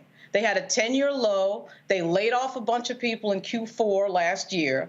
They got rid of that CNN Plus thing because that was a complete disaster. You saw Chris Cuomo is gone, Don Lemon is gone, and now they have ratings that are tanking. And then all of a sudden, out of nowhere, right at that time when the ratings are tanking, they decide to get the worst president of the United States, who's been criminally convicted, who is obviously a sexist, who is obviously a fascist. No. He's been civilly convicted. He's been civilly convicted. Thank you. Go ahead. He's been civilly convicted. That we know who he is. Everybody knows who Donald Trump is. There are no mysteries here. Okay, and they put him on TV and they platformed him. And frankly, I think what's going on is that we're watching the slow, tedious demise of cable news in the form of CNN. They know their ratings are gone. They know their market share is gone. They know their viewership is down. And now we're making a decision to put somebody on who is dangerous so that we can have spectacle and ratings and make money off the spectacle. That is what they are doing, right in front of everybody's face. And the idea that Caitlin Collins was so great. I mean, I know they're trying to gaslight us. I know they're friends. We've got friends in the news business. You know, we've all been, Roland, I know you've been at, I've been at major companies where you're sitting in the company and you're doing what you do for your friends that are up there. But I suspect there will be a staff mutiny. That is my prediction. There are too many people in CNN who are serious journalists, who I know for a fact looked at that last night. You could see the look in the eye of Anderson Cooper and Jake last night. They knew that they had effed up. They knew this was trash. And there's just no way it can hold, because you have a bunch of serious journalists sitting there, and then you have this thing last night that makes absolutely no sense. Here's the thing, Reese. First of all, we are in May. We're in May. So this idea that, oh yeah, let's go ahead and do this town hall now. Are you serious? I mean, like, are you really, really that serious? And again, it wasn't like it was a town hall of undecided voters. It was literally a Trump pep rally. That's exactly what it was. The laughing, the giggling. And then he goes, oh, well, the media acted as if these people never existed. I'm sorry, were you too busy on the Colbert Show? Weren't you the executive producer of Morning Joe? Again, Chris Licht, Morning Joe kissed his ass for a very long time in 2015, 2016. We knew Hillary Clinton called them deplorables. We know exactly who they are. We've seen enough New York Times articles about fucking diners in the Midwest to know who the hell these people are. We already know all this sort of stuff. And so we can go over and over and over again. What we're dealing with here, again, are folks who act as if we're stupid. No, we know exactly why you had Donald Trump on, and it was a joke of a town hall, period. I couldn't agree more with you or Lauren, but this was about more than just Trump. Keep in mind that Caitlin Collins is a I guess, so-called reformed radical Republican who was a part of Daily Caller, which was formed by Tucker Carlson, a right-wing website. She was the regular on Fox News, spewing her white nationalist talking points.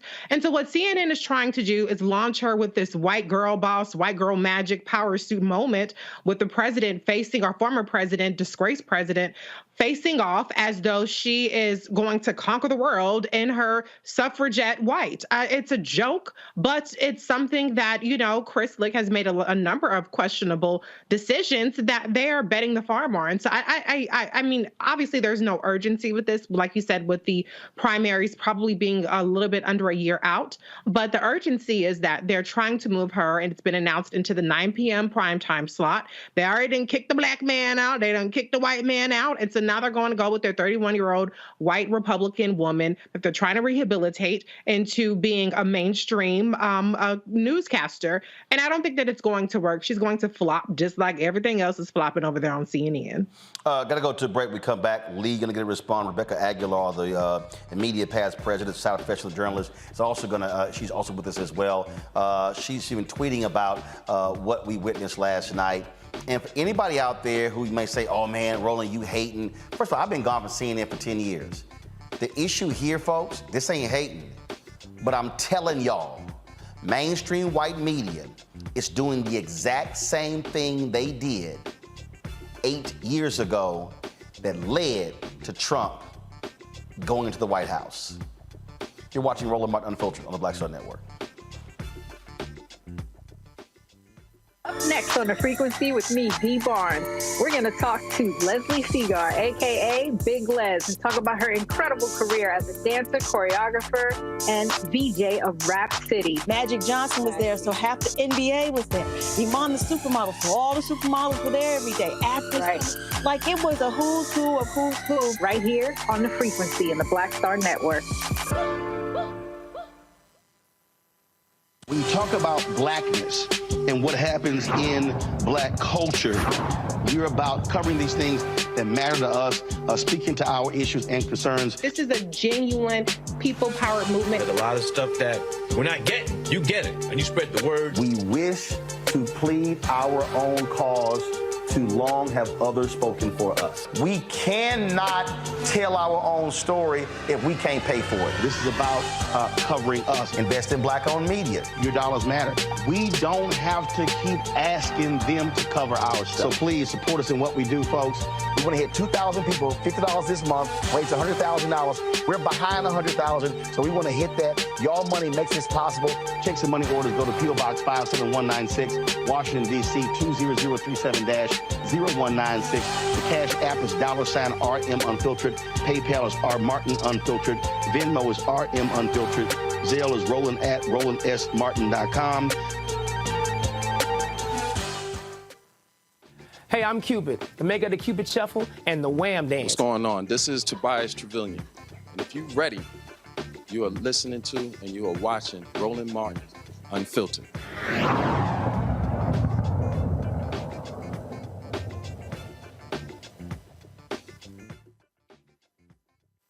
Why did you take those documents with you when you left the White House? I had every right to under the Presidential Records Act. You have the Presidential Records Act. I was there and I took what I took, and it gets declassified. Biden, on the other hand, he has 1,850 boxes. He had boxes sent to Chinatown, where they don't speak even English in that Chinatown we're talking about. Can I got to stop you right there. Nobody talks about him, they talk about us. Just so you understand, I had every right to do it. I didn't make a secret of it. You know, the boxes were stationed outside of the White House. People were taking pictures of the GSA and the various people. I got to stop you right there, though, because the Presidential Records Act, which is not well known to a lot of people, I read it. It does not say that you can take documents with you. It says actually that they are the property of the federal government. It says you talk, you negotiate, you make a deal. It's not criminal, by the way. Y'all, this is real simple, okay? I'm not about to argue about the Presidential Records Act. Again, a real host and a real producer goes, first of all, you don't say, I got to stop you there and let them keep talking for 30 more seconds. What you say is, oh, let's see what the Presidential Record Act says. That's what you do. You literally call it up. You literally put it on the screen and you actually read it in front of them and it says, and that's when you say, hey, Donald, it says right here, blah, blah, blah, blah, blah. You did not do that. That's how you rebut lies, Chris Licht, Caitlin Collins. Lee, your perspective as a former elected official on that mess of a town hall last night. Well, first of all, brother, I want you to just kind of relax. Oh, no, Lee. First of all, this is relaxed. This is relaxed. Oh, no, this ain't. I've been way more animated. Oh, I'm very relaxed. Oh, I know. So I don't need to woosah. See, Chris, Lee, you got to understand something. See, you said, Lee, you're a preacher. This is my pulpit.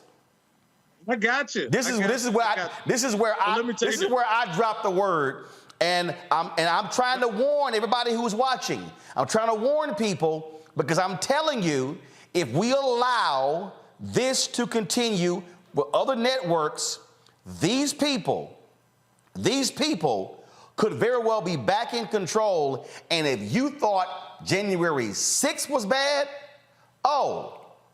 that pales in comparison to what these evil, demonic imps plan to do if he's back in. This ain't my point is this. My point is this, Roland. My point is this. I don't know a whole lot about journalism. That's your lane. I do. Been doing it since I was 14 years old. I know. I can tell very clearly that this has nothing to do with journalism. And I think you've hit it right on the head. This was an economic decision that CNN made. This was a ratings decision. Chris Lick said that we learned a lot of new stuff. Man, everything that I heard, because I didn't watch the interview because I knew what it was, but everything that I've listened to, even right here, sitting down right now, I learned nothing new. And we knew this is what he was going to be saying. We knew where he stood on January 6th. We knew where he stood on the election. We knew he didn't say anything. What they did was they gave him a platform to continue to spew that. And I believe exactly what you said earlier. This is an effort to make the election closer than it ever should be. This is an intentional effort, because if this election is closer than it is right now, that bodes well for them in the ratings. It bodes well for them economically as well. And well, here's the deal. Rebecca Aguilar is the immediate past president, Society of Professional Journalists.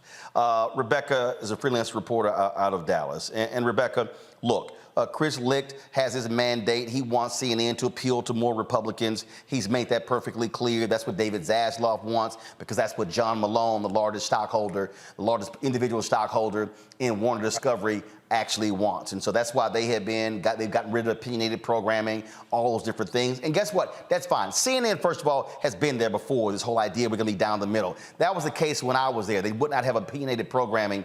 And then when Jim Walton was worldwide CEO. So that ain't nothing new. But here is the fundamental issue, Rebecca, again, that is dangerous for the public. When you know the moment before that person walks in the door, you know they're lying. When you know that they are going to gaslight, when you know that they're going to demean women, when you know he trashed their own host, calling her a nasty woman, a nasty person. So when you know that, there's a certain way you have to prepare for that. You've been a journalist for quite some time. You know, if you got an ornery mayor or county commissioner or county judge or whatever, you know how you must prepare yourself to approach them versus a politician who actually is going to answer the questions. What we saw was CNN allow just flat out lies for almost an hour and a half. And you know what? Thank you for the invite. They threw the lamb to the lion. That's all there is to it. This was not a town hall. It was a Trump rally. And I think what they did here is they didn't prepare Caitlin Collins for this. You have to prepare, just like you do any big assignment. You prepare, you do even practice runs. Throw me out. It's basically sometimes like if any of you guys have been to court, you know, okay, what do you do this? If he answers this, what do you say?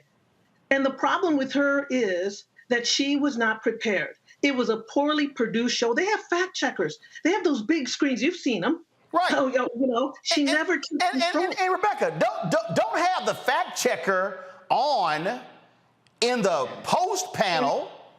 No, you literally, as you say, and you don't go, well, let's go to so-and-so. No, in real time, if you want to do real time, you say, no, Donald, this is what you said.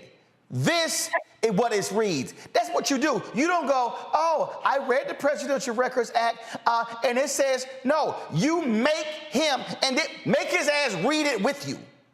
Yeah. That's how you do it. Right. You know, I think she needed one of those notebooks. When he said the lies about the wall, right? I would say, excuse me, and look, and just say it. But the biggest thing that she did not do, and again, let me just say, I think Caitlin Collins is a decent journalist. I think she has done a decent job at the White House, but she was not prepared for this job. And nothing against people who are young, because we were all that age at one time. But there comes a time I was better than that at her age. I can tell you that. Right. But there comes a time where you say, I can't do this. Why they didn't have Jim Acosta or Dana Bash, right? Why not them?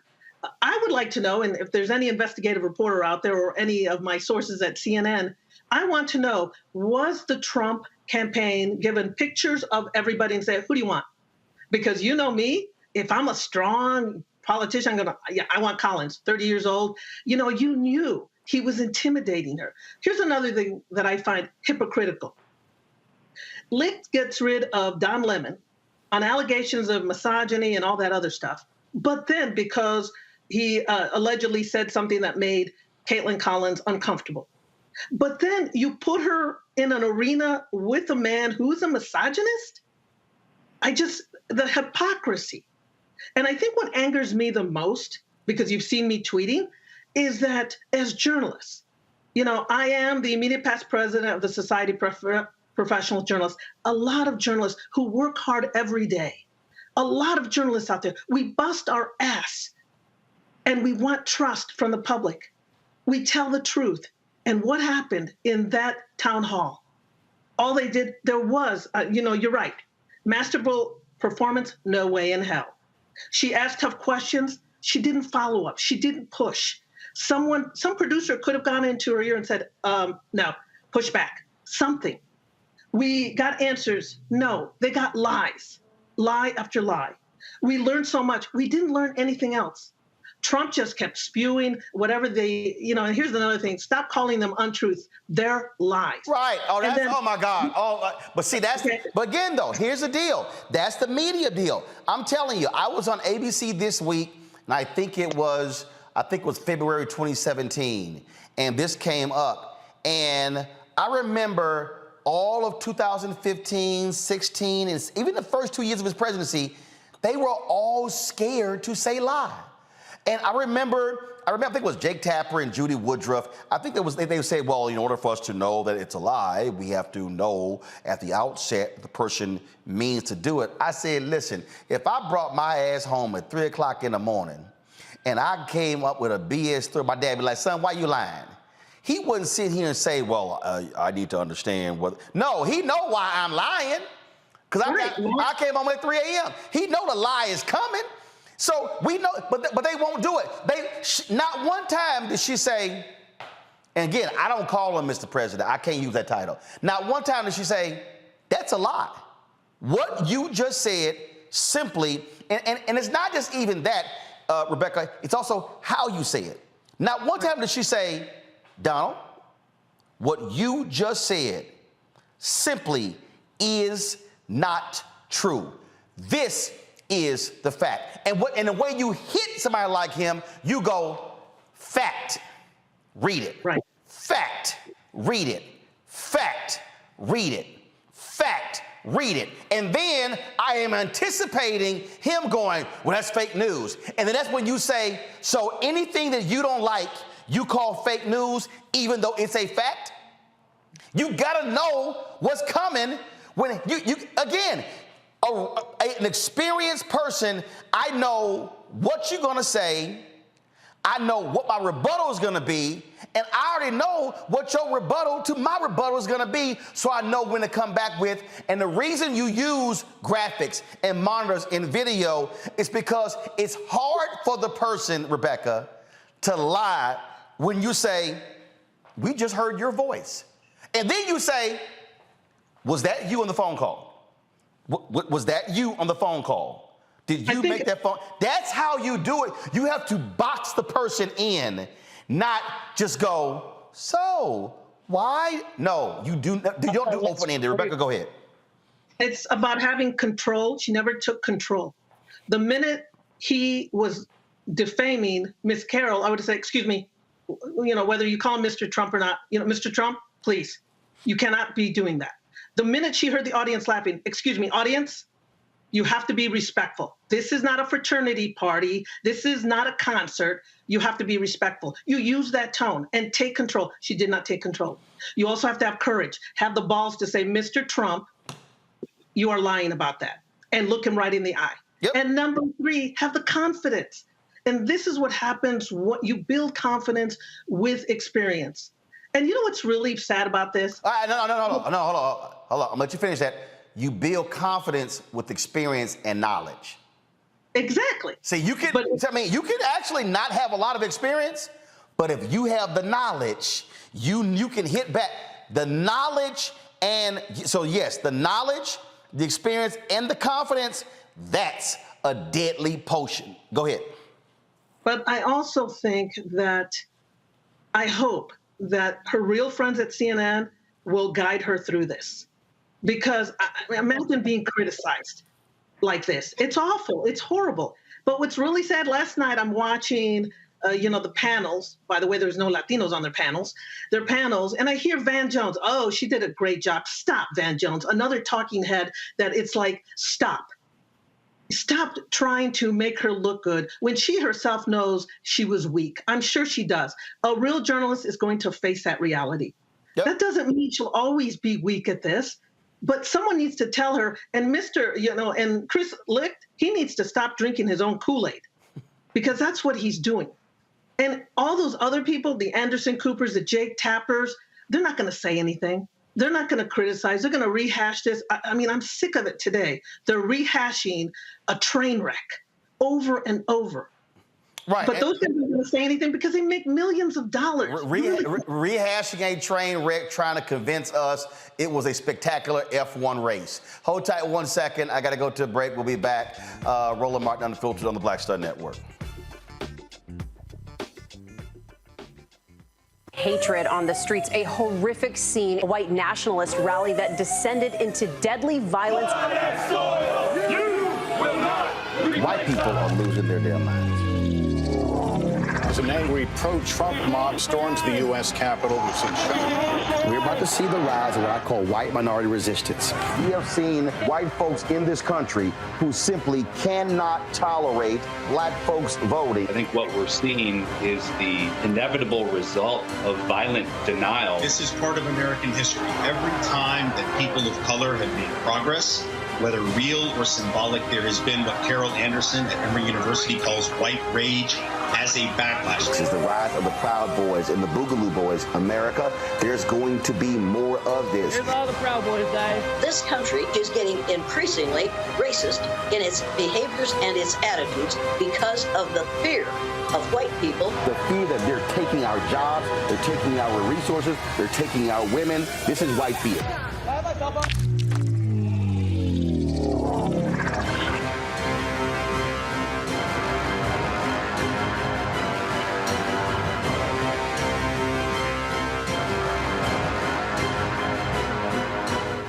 Black Star Network is here. Oh, no punch! I'm real revolutionary right now.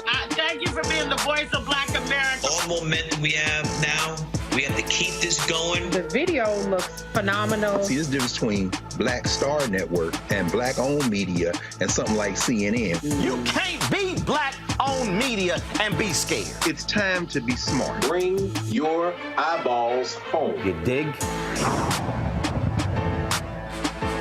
Hey, everybody, it's your girl, Lunel. So what's up? This is your boy, Earthquake. Hi, I'm Chaley Rose, and you're watching Roland Martin Unfiltered.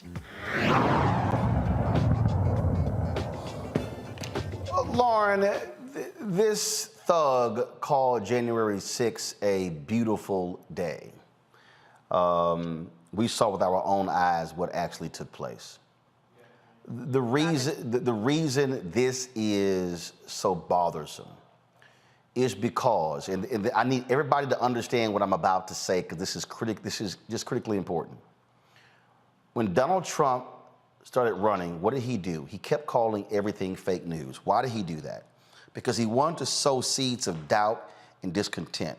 What has been created in the last 8 years is that there is a subset of people, yes, deplorables, who literally believe every lie he tells. We have undeniable truths, and these people go, oh, didn't happen. They reject everything. They are so deranged that they were so pissed off with Fox News called Arizona, they rejected Fox News to go to Newsmax and OAN, which is even crazier than Fox News. Now, why is this important? It's because these people then go into office. There is a, and I just need everybody to understand that this is not just about Donald Trump. Let me say this again. This is not just about Donald Trump. What this thug, let me be real clear, y'all, what the news media unleashed by heralding this guy's a genius, position him to then run, is that you now have folks who are infiltrating public office all across the country. That's Moms for Liberty. Taking over school boards, firing superintendents, changing curriculum. Go to my iPad. Go to my iPad. Mark Elias tweeted this here. There is a woman right now who was one of the Stop the Steal judges. This woman right here, Patricia McCullough, who's on the ballot. This was what it says. Patricia McCullough, who was on the ballot on Tuesday, handed Donald Trump a rare legal victory in 2020 and has sided with the GOP on other election cases, only to be repeatedly struck down by the high court she now wants to join. The reason why what CNN did was so dangerous, Lauren, is because they are creating these imps, these acolytes, these supporters of Trump who now who are in state capitals, county commissions, school boards, city councils, governor's mansions, and on the federal bench. Yeah, they're platforming and amplifying lying and deception at a time when misinformation and disinformation is huge. And it's sort of two things that collided into what you just said, Roland. One was that the election of the first black president of the United States, we started seeing these sort of fake news organizations come up from Breitbart, et cetera, and so on, and they were creating their own reality. And on the back of that was Facebook amplifying dissension and conflict to make money, and disinfo and misinfo. And where did that lead us? That led us to an attack on the U.S. Capitol. And so what that entire thing has done is it's created a reality that some people live in that others do not live in. Trump is well aware of that as somebody who's been in the media for so long, and he knows how to manipulate the media really well. The thing that I've I'm struggling to figure out here is whether or not these executives at CNN actually put him on, because I am not really defining what I saw last night as a journalistic enterprise or an enterprise to protect the truth. I actually think what we saw was people who agree with Donald Trump amplifying Donald Trump. Because I have a hard time believing that John Malone at 80-something years old, who's a multi-billionaire, doesn't agree with Donald Trump. Because you do not amplify as a news organization in that way somebody that you do not agree with. So Chris Licht and Caitlin Collins, who just happens by some coincidence to have worked for Tucker Carlson over at the Daily Caller, to your points, Roland, the way she did her questioning was very open-ended. You know damn well that Donald Trump is going to steamroll what you say whatever he wants, and lie. And we don't know damn well, too, that lying works. But my bigger question for this is, was he platformed because Zaslav and Malone and Licht and Collins wanted to platform him because, in fact, they agree with him? That's the part that, because I can't imagine them putting somebody on they don't agree with and amplifying him to that extent and allowing him to say all of those things that we knew he was going to say, and then try to act like it's a big shock to them when the show is over. Well, it's not a big shock to them. Now they're gaslighting us all day trying to pretend that that worked out just fine, which of course it didn't. And as I say, the only thing that gave me hope is I could look into Anderson Cooper's eyes right when that panel started, and I could tell that he knew.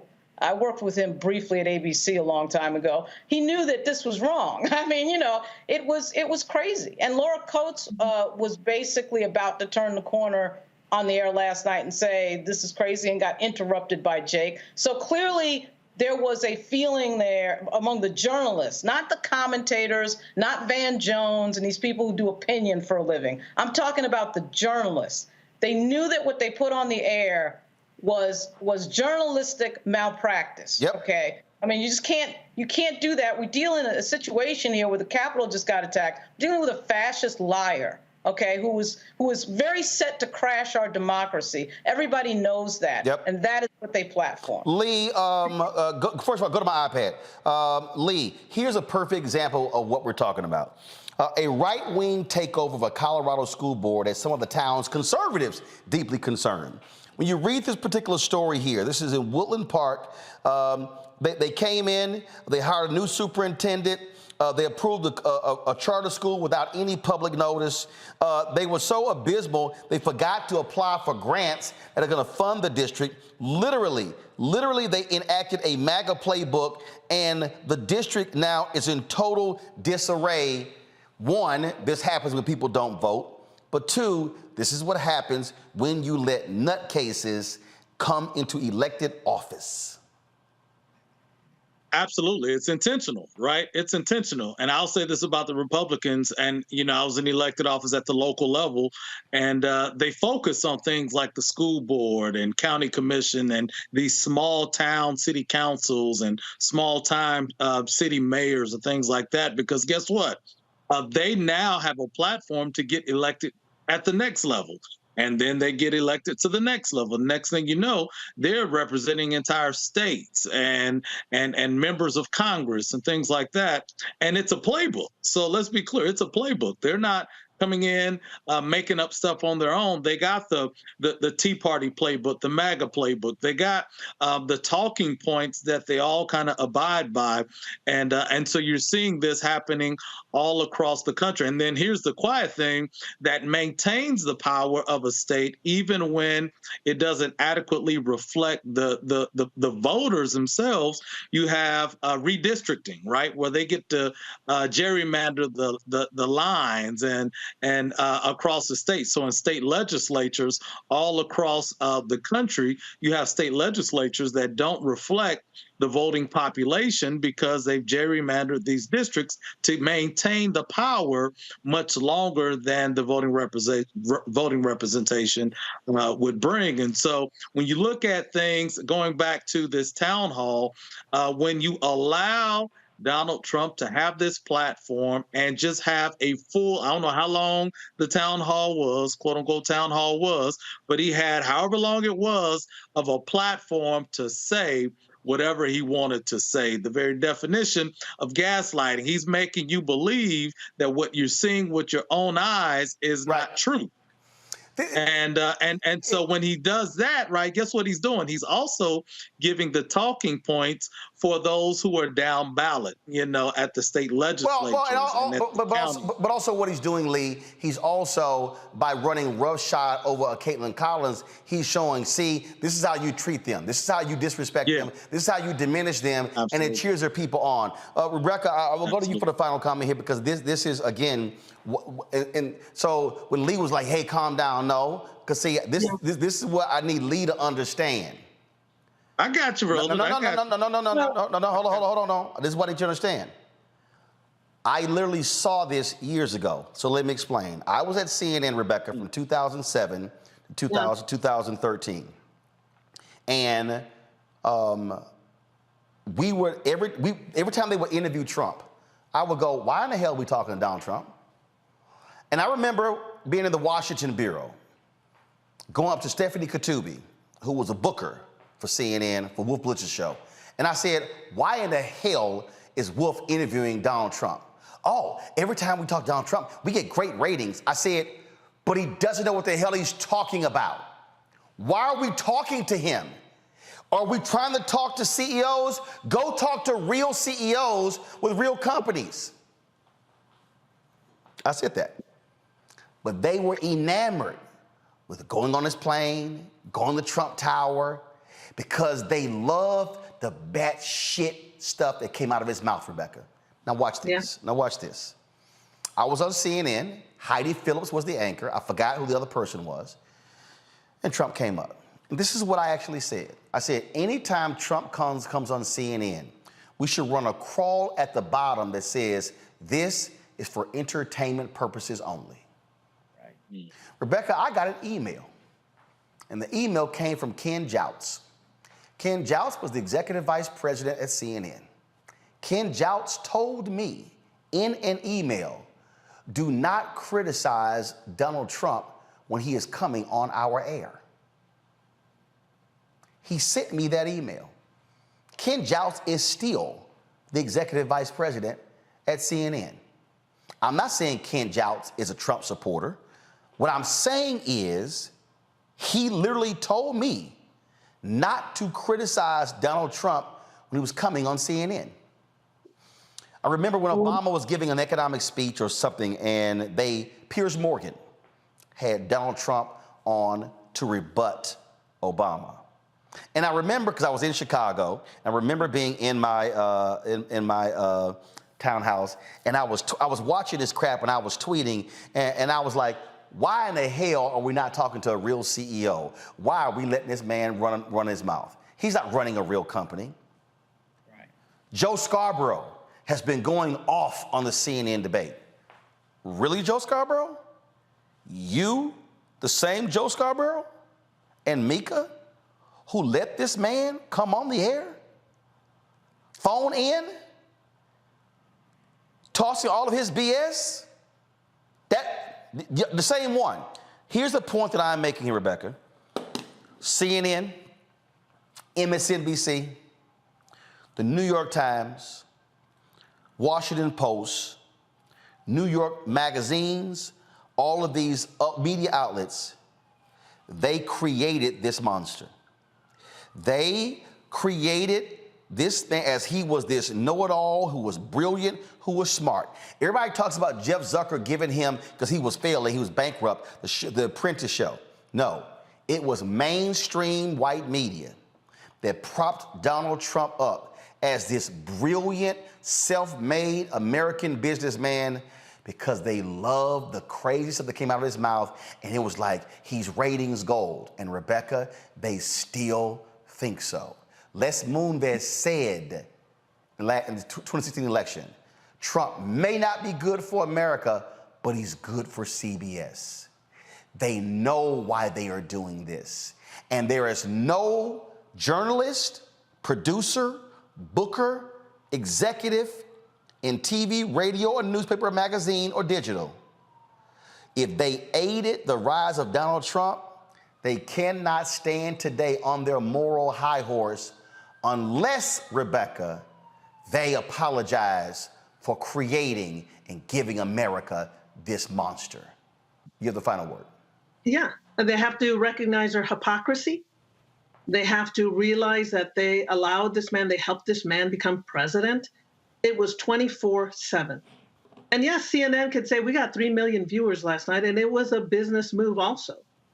But what's really terrible about this is that they hurt journalists, good journalists. All these places that you named, yeah, there were the enablers, the Trump enablers, and then there was the other group, right? The ones that are at the mass shootings, flushing out other stuff around the country. I'm glad you showed local reports, because thank God for local reporters, because they're outing some of these people. You know, one of the things at SPJ is we have the Code of Ethics. The Code of Ethics, go to spj.org, and it says it is clear. Seek truth and report it. Minimize harm. Yesterday, there was so much harm that Trump rally created, right? Act independently. There was no acting independently. He owned them last night. Trump owned CNN. And then there was be accountable and transparent. Just hearing Licht today on that recording, he's not being accountable. He's not being transparent. He's living in his little bubble. And, you know, one of the other guests said, well, you know, everybody's controlling everything. Here's the deal. Chris Licht is someone's puppet from above. Caitlin Collins is Chris Licht's puppet. You know, he's the puppeteer. And I don't know if Caitlin Collins is, you know, on the Trump agenda. I do feel that she was the easy one to put in there and, you know, move her like a little puppet. Because as you see, Roland, and you know, she was scripted. She wasn't even listening. She was trying to follow each question. And again, who wrote those questions? The producers. If I'm there, I'm looking into every producer, every executive producer, every supervising producer, who wrote this and why. And if I'm Caitlin Collins, I would go to each one of them and say, why did you make me look like a fool? Because it will be out in YouTube and out in the world forever. Forever. But what CNN did last night is they hurt us, the true journalists who care about the truth, who care about helping the public. Chris Licht did not serve the public. He did them wrong. He did them wrong. Rebecca Aguilar, Lee May, Lauren Victoria Burke, I appreciate it. Reese Cobra had to go. I appreciate Reese as well. Here's my final comment on this, folks, and it's very simple. You've heard me say this on this show numerous times. If you do good, I'll talk about you. If you do bad, I'll talk about you. At the end of the day, I'll talk about you. Why did Philip and why did David Lowry and why did why a lot of these black conservatives, why do they get so mad at me? Because I won't let them lie. I won't let them come on this show and feed us their talking points and not deal with fact. See, y'all may even realize, again, I simply cannot let lies stand or erroneous information. Hey, when Lauren was talking, Lauren made a comment about criminal, and I said, no, it's civil. That was a brief fact check. Why? Why did I do that? Because if you're watching the show, if you're listening to this podcast, if you hear something on this show and then you hear me say nothing, you'll go, hey, what I heard was true. And so I wasn't mad at her, wasn't demeaning, but it was simply, no, it wasn't criminal, it was civil. Because it's about facts, it's about truth. And the problem is, when you have a known liar walking through the door, that I must gird myself for battle, because I'm not battling him, I'm battling the lies. Because there are people who are watching. There are mothers and fathers and brothers and sisters and aunts and uncles and nieces and nephews and cousins and church members and sorority members and fraternity members and farmers and doctors and lawyers and engineers, the people who are actually watching, and they are seeking truth. And one of the fundamental problems in journalism is that we have too many people who are in the position that I'm in who don't know shit. And they're depending upon some producer in the control room to feed them questions and feed them answers, or walk up to them and handing them blue cards with the facts on it because they do not read. And so what do a lot of these politicians hate? They hate it when you are the person and you actually have done your homework, because they can't get one over on you. That's why it is called preparation. That's why it is called getting ready. And the problem that we have, we played it the other day when the reporter in the news conference asked President Joe Biden a question about Kevin McCarthy and the Republicans' bill dealing with the debt limit, and he goes, what's in it? What's in it? She couldn't even tell him. She was asking the President of the United States a question regarding the bill of the Republicans, and she had not even read the bill. And that's a White House correspondent. Thank you. Supposedly, the creme de la creme. Supposedly, the top of the heap. And so what then happens when we don't give the public correct information? They run with lies. They run with lies. I'm not going to play the clip, but if you go to Twitter, and I rarely give Steve Doocy any credit, but this morning on Fox News, Steve Doocy challenged Congressman James Comer and saying, you have circumstantial evidence against President Biden, but you do not have any factual information. Of all the people on Fox and Friends, not that idiot Ainsley, not that idiot Brian Kilmeade, but Doocy, who really is dumb, he literally was like, y'all do not have the goods. And they stuck to it. Y'all, Kellyanne Conway said alternative facts, and no such thing exists. It's either true or it isn't.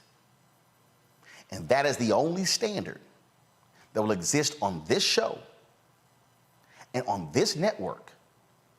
And if there is a host on this network who does not abide by that principle, they will not be on this network. And I will not allow people to come on my show and knowingly lie and spread it thinking it's true when we know it isn't. Because I have too much respect for the audience to allow them to move forward in life having to listen to somebody lie and I say nothing. Chris Licht, Caitlin Collins, CNN, do better. Because somebody is watching and listening. They're expecting you to be better. Folks, support us in what we do. Download the Black Star Network app, Apple phone, Android phone, Apple TV, Android TV, Roku, Amazon Fire TV, Xbox One, Samsung Smart TV.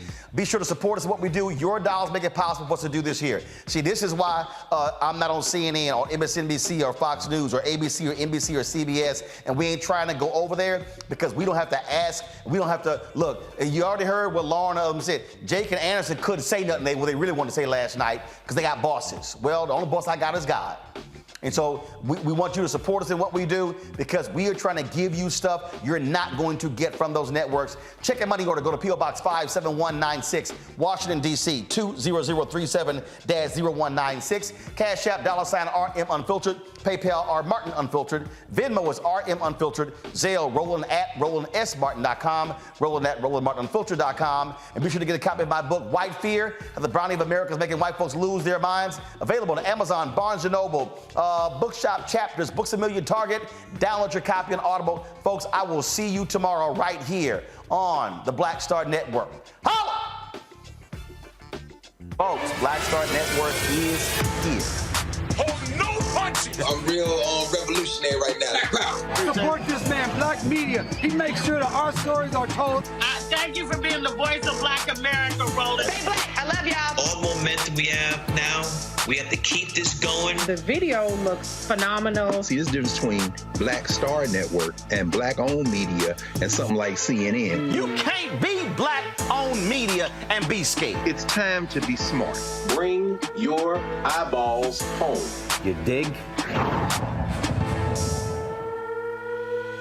Pull up a chair. Take your seat. The Black Table with me, Dr. Greg Carr, here on the Black Star Network. Every week, we'll take a deeper dive into the world we're living in. Join the conversation only on the Black Star Network. Hi, I'm Dr. Jackie Hood Martin, and I have a question for you. Ever feel as if your life is teetering and the weight and pressure of the world is consistently on your shoulders? Well, let me tell you, living a balanced life isn't easy. Join me each Tuesday on Black Star Network for A Balanced Life with Dr. Jackie. We're all impacted by the culture, whether we know it or not. From politics to music and entertainment, it's a huge part of our lives, and we're going to talk about it every day right here on The Culture with me, Faraji Muhammad, only on the Black Star Network. I'm Deborah Owens, America's Wealth Coach, and my new show, Get Wealthy, focuses on the things that your financial advisor and bank isn't telling you, but you absolutely need to know. So watch Get Wealthy on the Black Star Network.